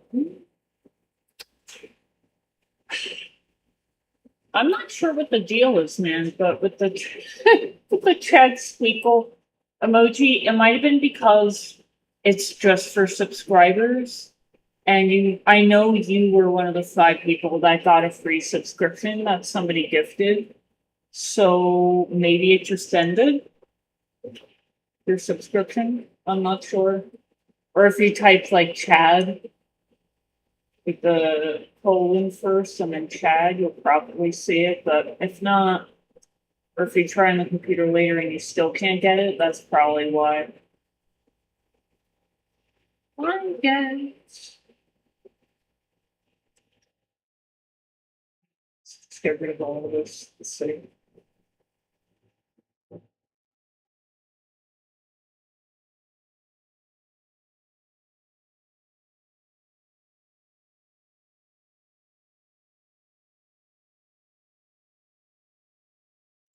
I feel like the diaphragm is actually higher up a little bit, but she has an extremely long torso.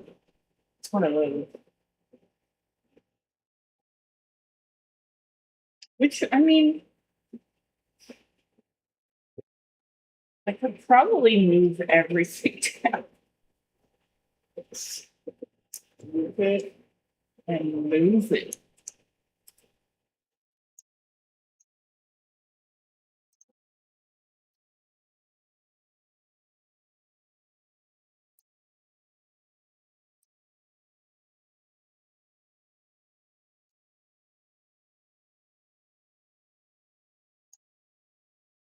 That feels better already. She she really did have an extremely long torso.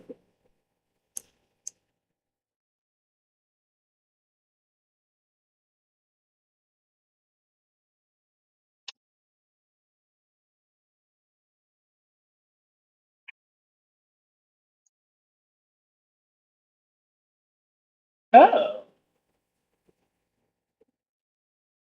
Oh, I see. Thank you for enlightening me. That, thank you for enlightening me on my own channel. How Twitch works. Yeah, I mean, it could be a weird thing going on the phone.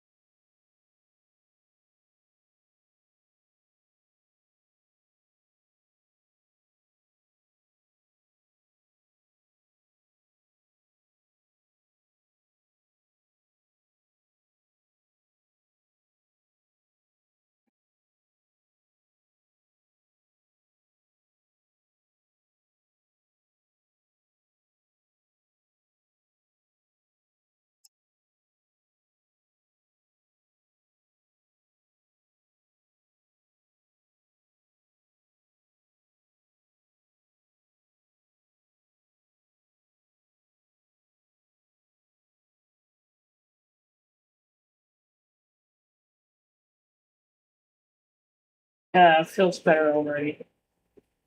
I get it. People can have long torsos, because that was a bit much.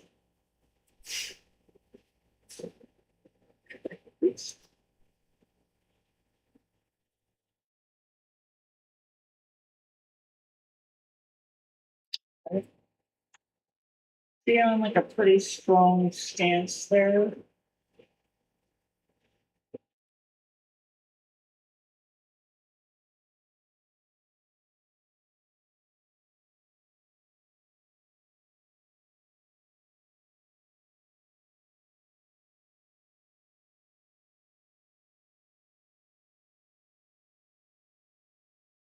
Yeah.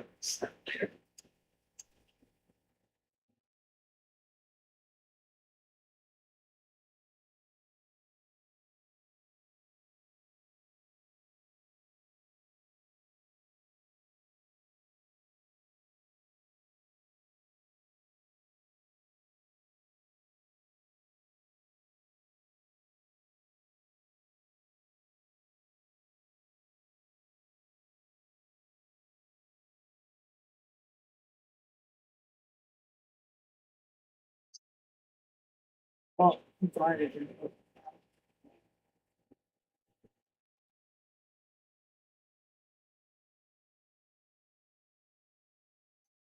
TV.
There you go.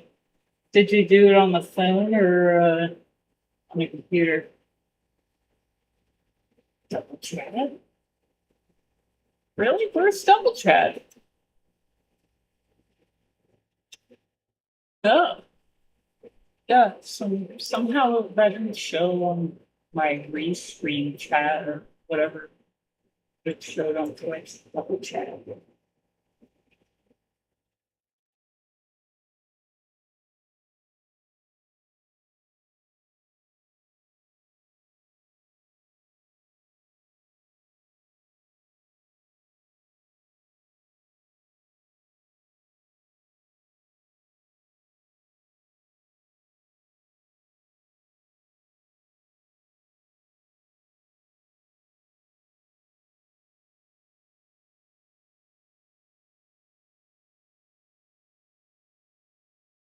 Oh, yeah. That's funny. They're like, get with the program, man.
So, with the size of my Twitch channel, I can only have a limited amount of emojis or emotes. So with the new emotes or emojis that I got, I didn't want to have most of the slots taken up by Squeakle. That's boring. So, so I think I have just one regular Squeakle left and Chad Squeakle. Yeah, that's what I did. When my channel gets bigger, then I'll have a lot of benefits, including like having more emotes in general.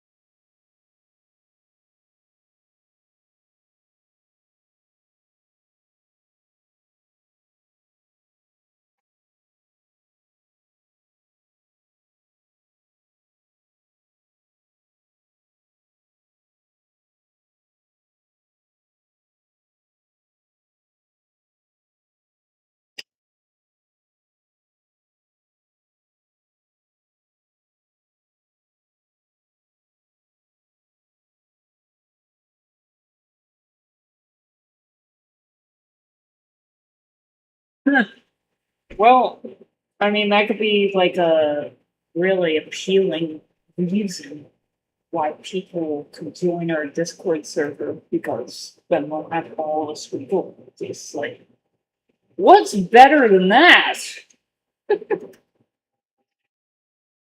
Mm,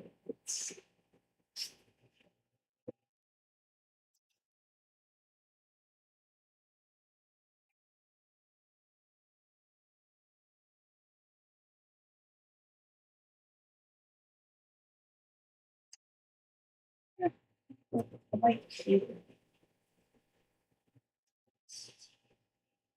my bond paper jacket off.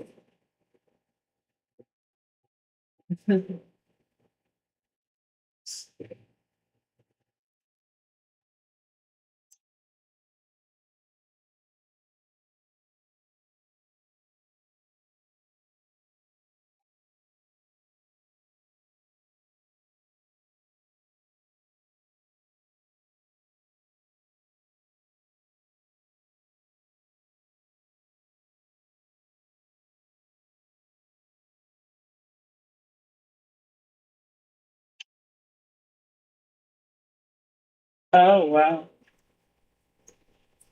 Yeah, Minecraft is big enough. That's Steve.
Desta would be, and then I have a little bit of muscle in the biceps, but still pretty thin.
So if I ever want to take off the jacket, there you go.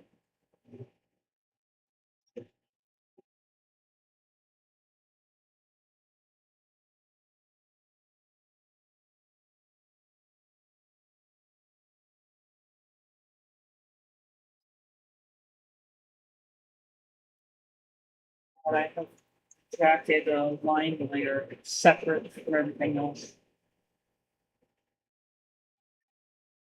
So I'm just gonna clean up the line work further.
Oh, that's good. That's good, Shadow.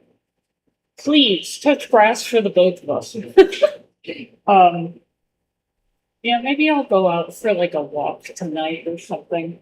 Do enjoy going outside. Thank you for talking to me, and I'll catch you next time, Shadow.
Ah, this program I'm using is Krita.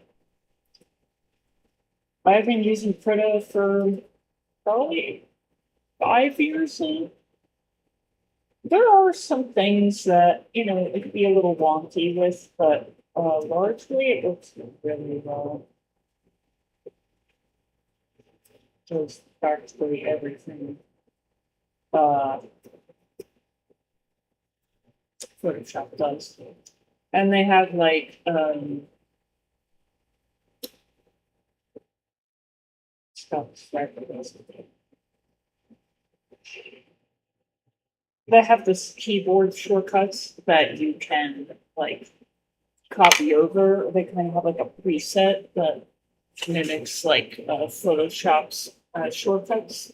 So if you make the switch between Photoshop to Krita, it's really not that hard. So, oh yeah, I enjoy it. I think we're pretty good with the line. Let me say.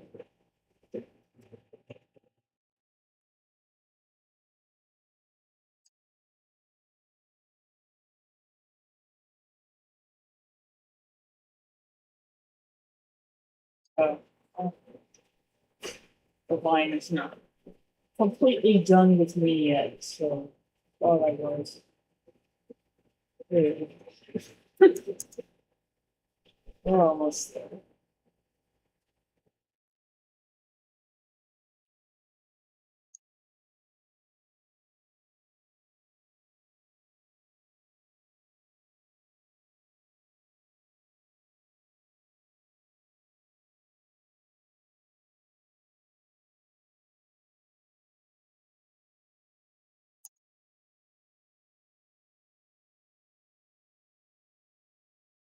Okay.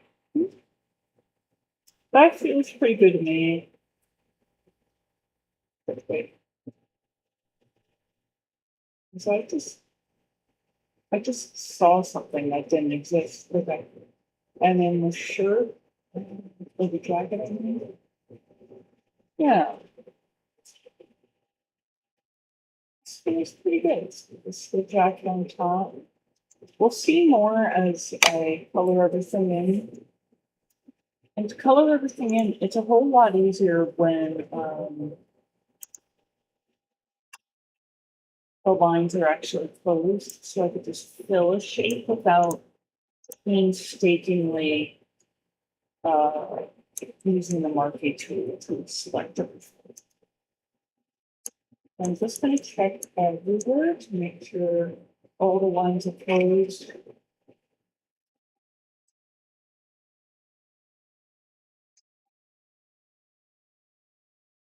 Let's see along the ways. Or looks solid. Okay. So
Close.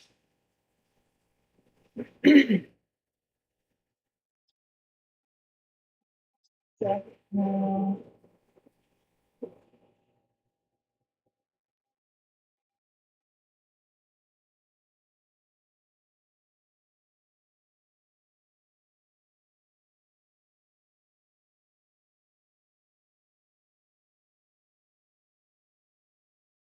oh, that's cleaning up all of this. Well, it's not as hard as the rest of the body here.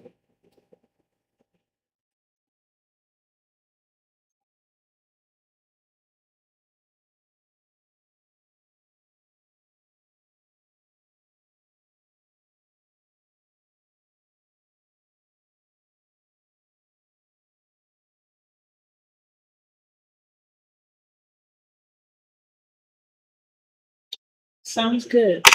Me too, because you know what time it is. I technically did finish. Well, no, I really didn't. This is good for me though, for as long as I've been streaming and not go to the bathroom. So how deep am I in? Wow, almost 3 hours. I'm so proud of myself. Okay, be right back. And I will. Where did it go? Here we go.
Okay.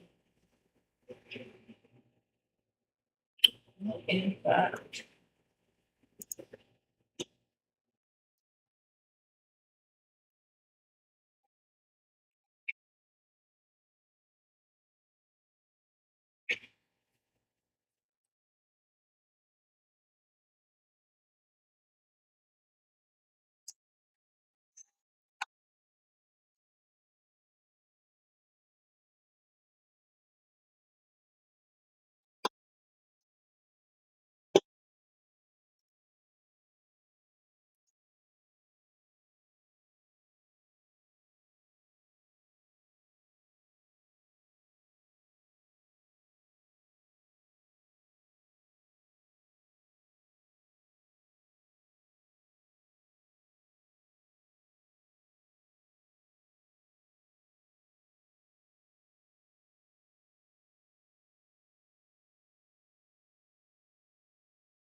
Welcome back, Dan.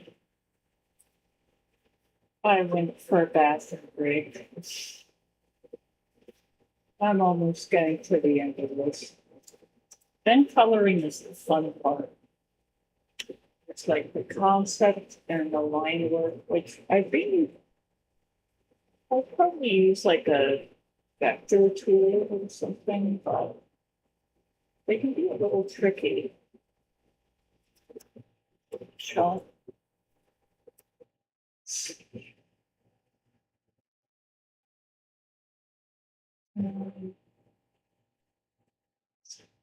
Bit of those weird tool.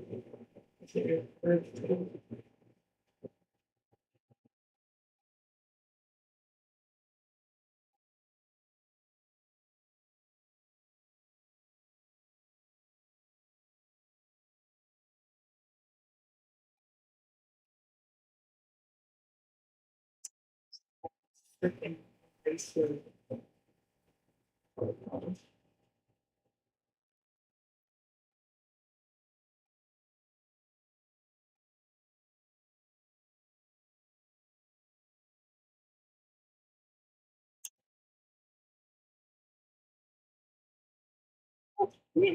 Could work. Probably it's faster.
Okay. I think that is a heck of a lot easier. It can help on live streams just talk out the process and be like, it's taking an awfully long time. Maybe I could do better. Or I have received a lot of feedback on live streams.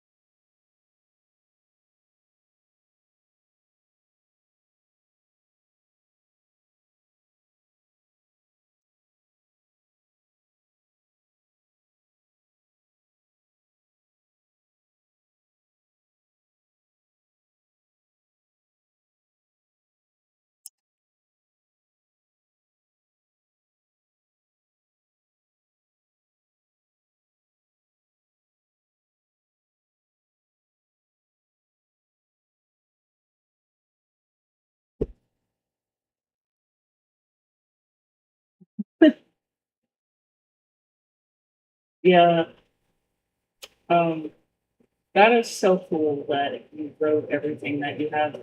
I was looking at Linear and it has like, I see a ton of issues, or I like to call them tasks in review.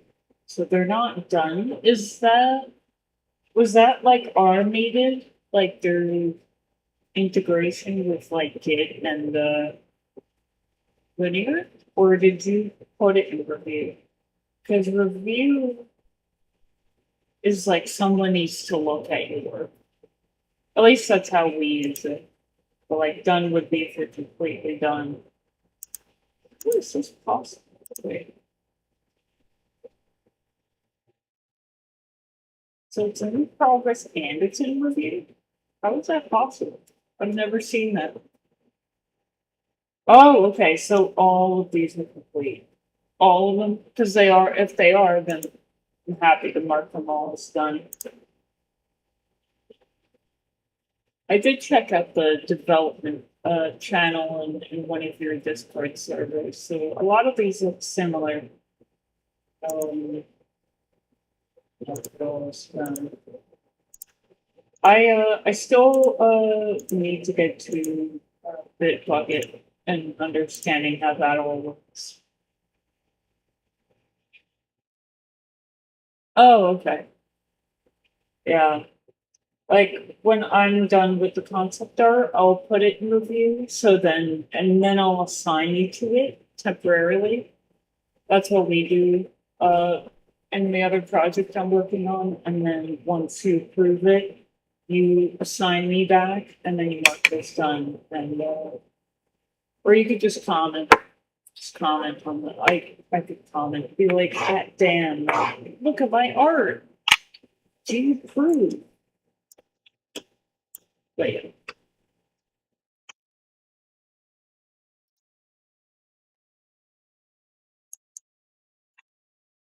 I'm guessing a lot of the code that you had to write like was already written in some fashion. Because you did a lot of tasks really fast, or you're just that good.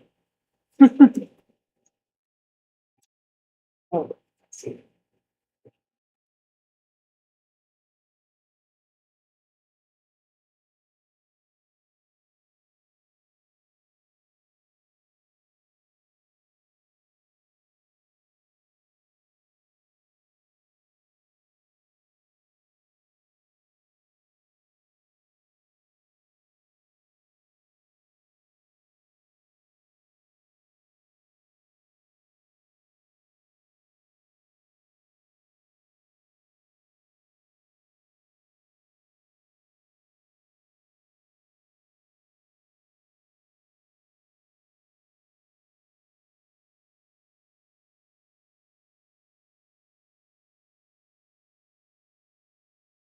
Uh, can you use Bitbucket just like Git, just working with whatever Git tool in the background? Oh, okay. Yeah, I use VS Code and GitGraph. So it's so interesting. I wonder why, like, we use GitHub instead of Bitbucket, and like we pay. I wonder what the actual benefit is, like, if there is one for our project. We've been cutting a lot of costs with tools and stuff that it's just not necessary to be paying for all these tools.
Uh, yeah, I agree. I agree. That's interesting. I didn't know they're based in Australia. Not that we would do this immediately, but I wonder. I mean, if all branches were merged into like the main branch or something, we could like switch over. Oh, all of our gig history. Damn, that's my pride and joy. You know, like on people's GitHub profiles, like you go in somebody's chart how many commits per day they have and stuff, and like I got years on mine now. Damn it. My brother has even more than me.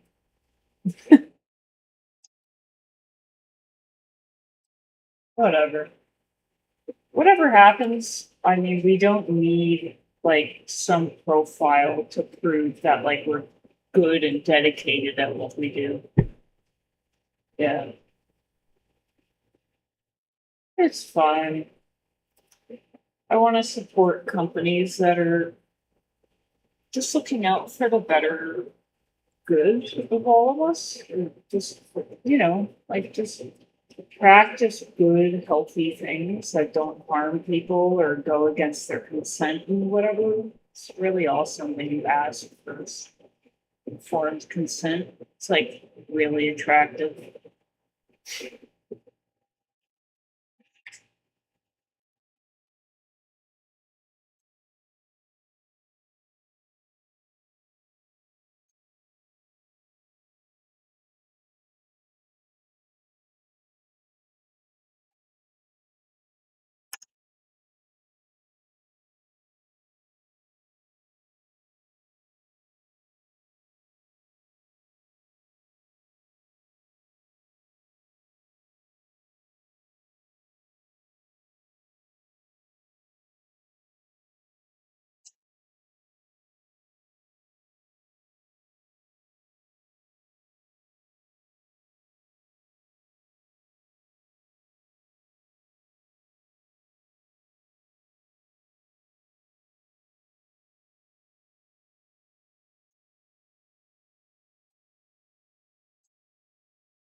Uh,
Congratulations on joining the conversation again.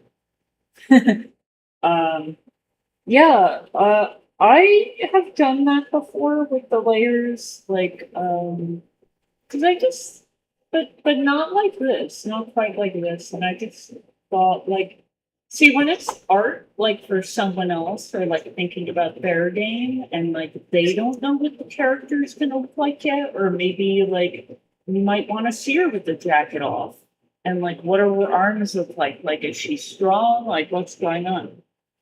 And I'm like, oh, this just makes it easier. So then I could just literally take the jacket off. Um, it seems obvious, but not until like you actually talk about it or think about like someone else who doesn't know what your character or the character looks like. Um, I really want to show that she has abs, but it might be a little silly through the. um. Well, this is the top of the diaphragm. Let's see. I'll try and make it more subtle.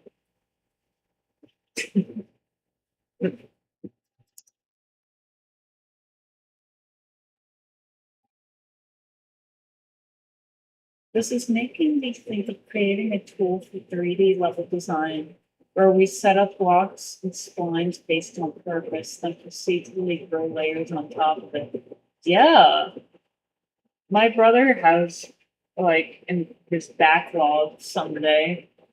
If Eldoria really makes it big, we have a lot of dungeons to create, like creating a system that makes it a hell of a lot easier to make dungeons. So it's like, yeah, I can make prefabs all day long, but like if I just have a tool where I could just like rotate by 90 degrees for some set interval, like a piece, then like move it over, like how big are the tiles in your dungeon? They're 3 by 3 meters, and then like how thin the walls are. But yeah, I mean, making a dungeon, like I made 3 floors, that was fucking hell, especially the first floor.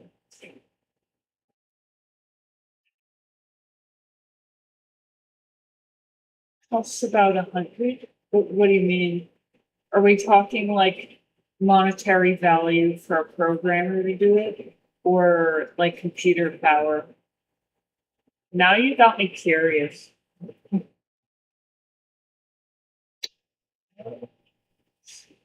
Anything else? I think it's safe to say I can make this uh, black.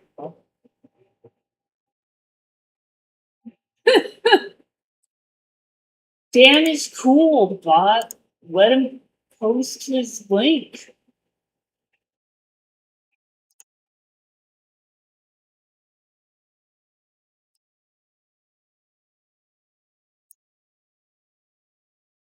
I probably change that in the settings. Oh,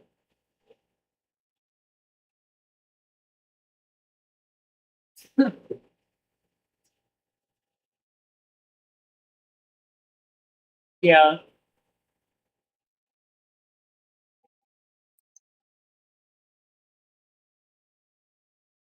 looking at it now, I use the Brave browser, so don't let me see the YouTube video like in like for their preview. Preview. Hold on.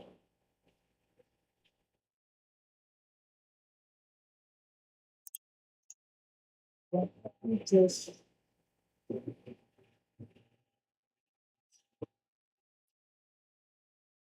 I think I was logged in under Firefox. Dear God, am I going to open Microsoft Edge? I really want to know. The settings still.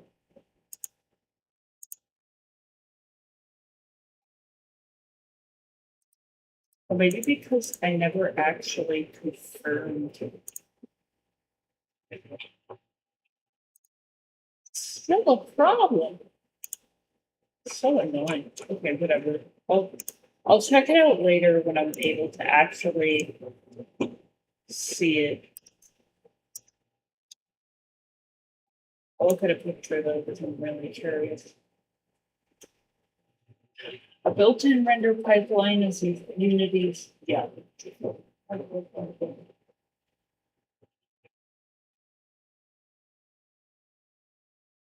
Oh no, that's nothing. The description. Okay.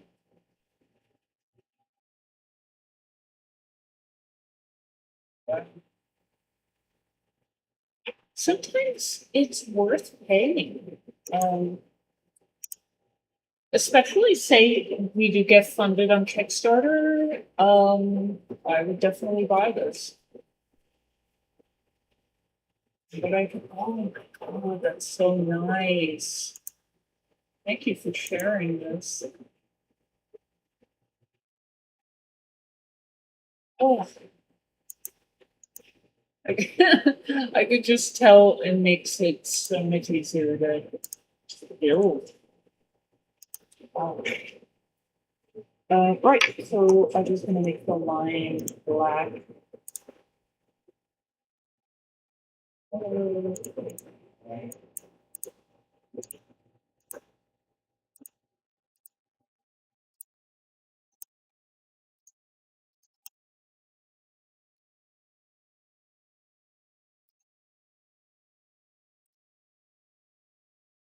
All right, feels pretty solid. Before I continue, which I'm actually gonna take a break and eat stuff. Do you have any suggestions, or do you feel like Desta kind of feels weird to you? Not quite what you envision, or you feel like, yeah, I would like for her to have different kind of hair or something specific. Just let me know. But I feel pretty good uh, about this. So.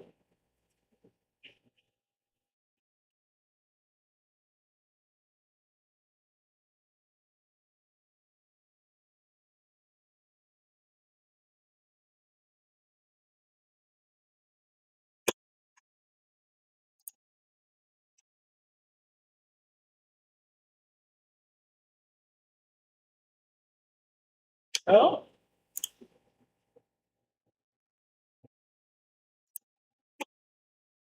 okay. So three character styles. Is it like this would probably be the version of her that like you see like the most detailed, like kind of her like character card or whatever, like when you're talking to her in dialogue or like even more like maybe in a cutscene. Oh, oh, I see. Okay. Yeah. Like the different kind of emotions she will I'm gonna write down what you're saying. Yeah, tell me what the three types are.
Game,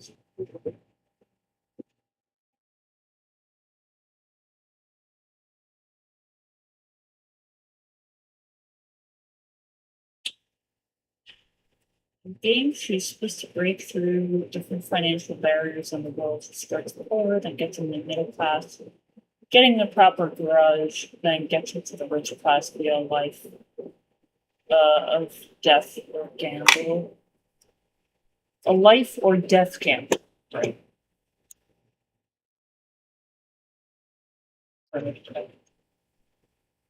So probably the rugged, tough, street smart is like the poor version of her. Like maybe I would draw like she kind of has like uh some dirt on her, like stuff like that. Just writing notes here. Let's see.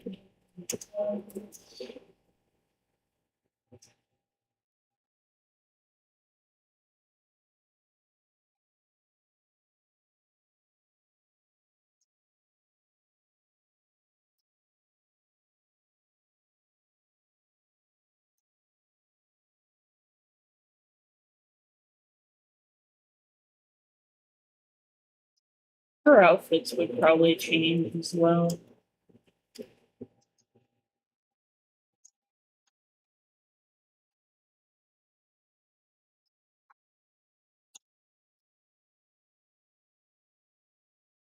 With each, she must take on a persona in that world. Okay. So yeah, body language, facial expressions, stuff like that. Okay. Maybe her hair would change. Um, facial expressions.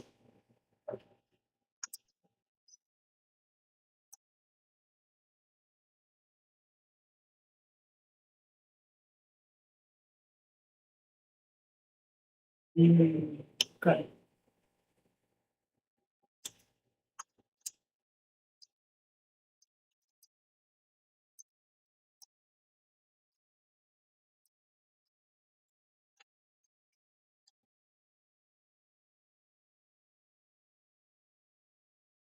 Right. Okay, good.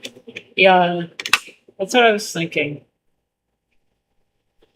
All right. Yeah, so good. I got the first one.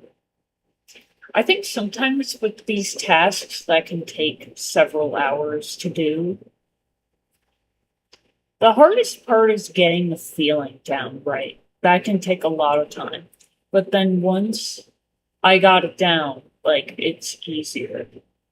Sometimes I like to bounce between like different types of tasks, so I'm not like drawing, and my wrist is like, oh my god, for dozens of hours. But the color is going to be like such a little amount of time for a sketch. Okay.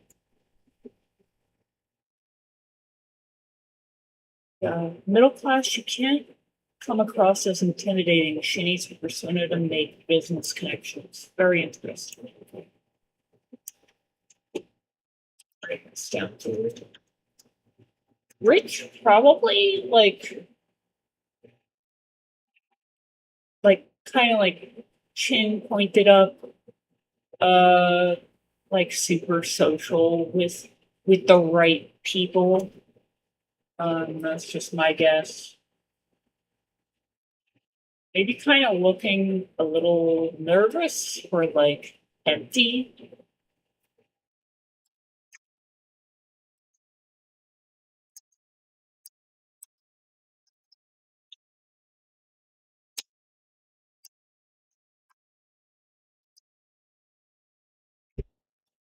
Yeah. And one question I have for you, Dan. Uh, cool. Okay. Yeah, like what was it? I saw it was in some of the original documents you sent me, like before you set up Bitbucket. Bitbucket? Yeah. Um, like Jinx was still in there, like in the character overview markdown file. Um, so I'll look over everything like that's in Bitbucket in the repo for the documentation. And I just want to make sure like I really understand everything. Because in Desta's character overview description, it wasn't quite clear what happened, unless if that's intentional. It wasn't clear what happened to Desta's dad because he was in a gang, was a gang member. But then like Desta never really knew her dad. Was that because he was always in the gang? Or he died? Or he died from the gang? Like a gang related thing going on? I mean, it may just be ambiguous on purpose, but I'm just curious about that.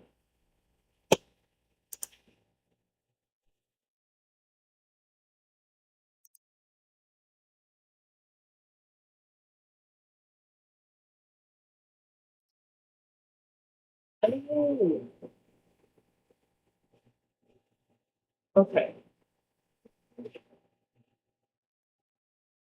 Thank you. Yeah, I am not as familiar with linear documents. So, I also want to write some notes on things like with documentation, like what you sent the link in linear. Like, so we're keeping all documentation in linear, but then I thought you said we were an Obsidian, like using Obsidian, and it's in the Doco repo. Or then there was OneDrive. Maybe send to me like a clear list, like because just in Discord, because like I know there's two repos. There's of course the one with the Unity project. Then there's the one with like Krita files, Blender files, stuff like that. But then what gets confusing for me is like, where is the documentation? Like, I want that all to be in one place. That would make it easier for me to know where everything is. And I guess references. But even references, like reference pictures and stuff, I would keep that in the Doco repo. So if we could just not deal with OneDrive, like that just feels like a lot of different places to be looking. Right, yes. Oh, okay. All right, thank you. I'm I'm catching up on your messages now. I don't know. Didn't think that through. Open for creative choice. Oh, okay, with her dad. Okay. Okay. You know what? And sometimes it's okay to not know like all the answers and backstory to like the story you wrote. There's a lot to Eldoria that I don't know. I mean, I mostly know everything. Uh, I've filled in a lot of gaps. It takes time. You just go back to it over time. Oh, I would need to read more of the story, like everything. I did read the main story, but like read all the documentation and like let it marinate before I were to actually like chime in and say what I think happened with Desta's dad.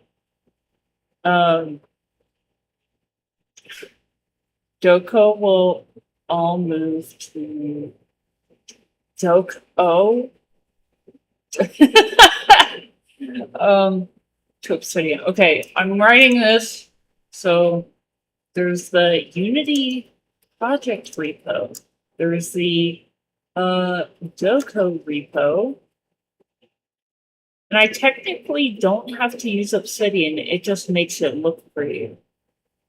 I've never used Obsidian, so I'm learning some new things. Oh, Doke. Daco. Oh, okay, great. Daco. Got it. Tell him I'm really quite well versed in Australian sayings and terminology. Uh, large files like videos. I have three. Oh, okay. OneDrive. Yeah, like sometimes you gotta spell the stuff out to me. Assume I know nothing. uh, okay, so OneDrive. Oh, big and videos. So, like, what's the like file size cap for files? Like, oh, wait,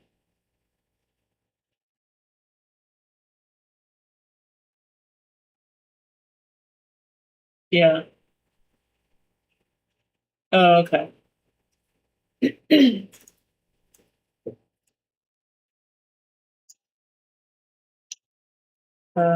So on Bitbucket, 100 megabytes. Um, megabytes limit. And then I'm just curious.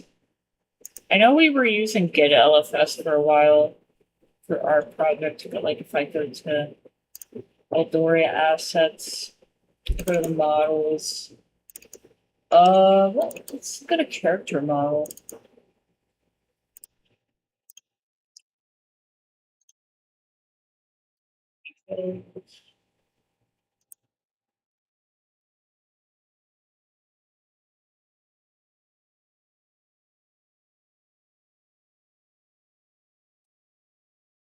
My brain. So it's 48,000 kilobytes for our main character blend file. About, I think it's like, is it 1,024 kilobytes is 1 megabyte? So,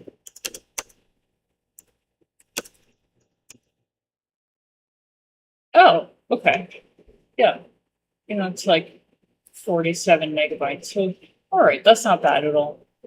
Um, Gotta brush up on the basics, especially when my brain is fried. Yeah. Yay! Huzzah! I knew it. Um, yeah, it certainly can cost more. I know personally, LFS. Um, yeah. Right now, since I'm the only person on our team that has Substance Painter, like I just took off all of the Substance Painter files. I back up my computer on an external hard drive every week or so, and like we just don't have substance painter files on there because they are freaking huge, man. No matter how I try to streamline it or like I've looked it up in depth and it just is crazy big. And it doesn't seem to have a pattern. Anyway, oh, okay. Thank you. Oh, that makes sense. About good. Okay, so recap. Unity project repo, doc.o repo has files like so the documentation you said you're gonna move. Yeah, you're gonna move the linear documents to the repo, which I can use Obsidian.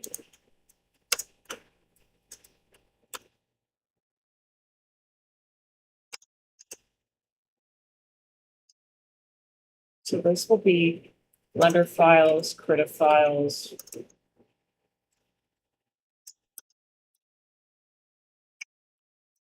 Um, another file I was thinking of. I guess eventually Substance Painter files, but it's kind of really bad. Like I might just put that on OneDrive. Uh, Substance Painter files. Okay, thank you. Yes, that is what I need. Absolute clarity. Thank you. All documentation because it's the .o repo. Thank you. Um,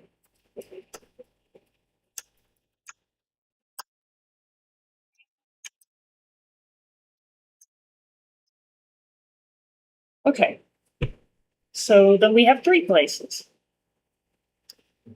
two repos and OneDrive is for big images, videos, and probably Substance Painter files because I would prefer to just have all those type of files right there. Don't have to look back and forth between places. Okay, cool. Um, Thank you for clearing that up. I can also review, like, once you just let me know once you have moved all the documentation over. I'll probably work offline on the concept art until I get your okay, that you move the documentation over. And then I will commit my concept art, like my critter files. I'll make PNGs as well. And we'll start from there. Yeah.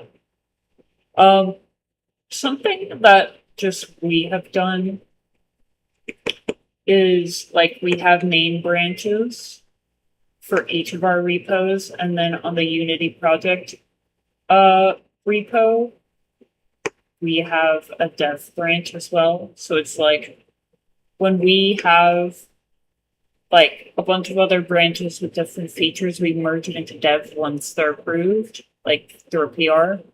And then it gets play tested. And then once we're good and the dev branch is good and like bugs are fixed and stuff, then we merge that into main. Just sharing, our workflow, but if you have another workflow, let me know.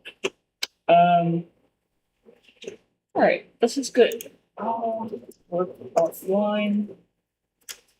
So let me know when docs are moved to the repo, and I'll look over all documentations, or documentation. Sweet. Well, this is good. Yeah, I got some clarity. This is her first version of herself before she experiences anything else in Vigilante Racer. So yeah. Thank you for being patient and for explaining everything. And I think we can learn a lot from each other just purely in working on a project together and having different workflows and stuff. Yeah.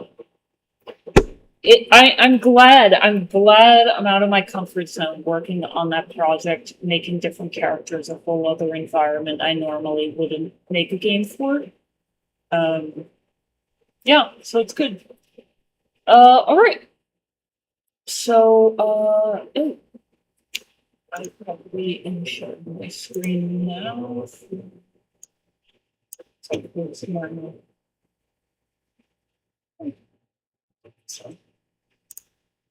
So, I'm not going to switch the display right now, but so yeah, I'm going to end the session here. Thank you everyone for watching.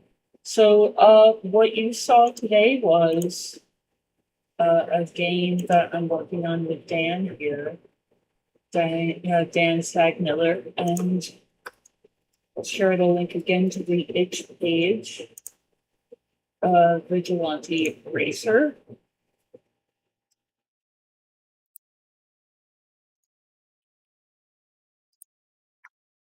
Oh,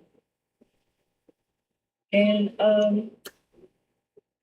yeah, it's a sci-fi racing game in a sort of dystopian sort of environment, and I'm learning a lot about it, and I'm excited to see the story unfold and have the characters live and breathe in that world. And I'm also working on another project called Eldoria. It's a Souls-like RPG where beneath darkness awaits light. Will you dig deep enough?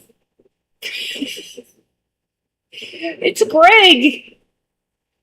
He showed up at the last minute. This is Greg, the developer, well, one of the animators and character artists, yeah, that worked on Sea of Stars, and Death's Gambit. I remember the name now. Yeah, so you guys are awesome. I appreciate you all. We have a cozy Discord server. We have a website I'm going to update soon. We are on Steam, so if you haven't wishlisted our game, show us some love, please. It's free. All right. So I will be live streaming again soon. If not tomorrow, definitely Tuesday, and I will be playing more Sea of Stars. So that will be fun. Thank you for your support, and I will catch you guys next time. Hell yeah, Dan! Thank you. We're getting closer to 200 wish lists. If a PR website actually features us, that will help. But alas, have a great day.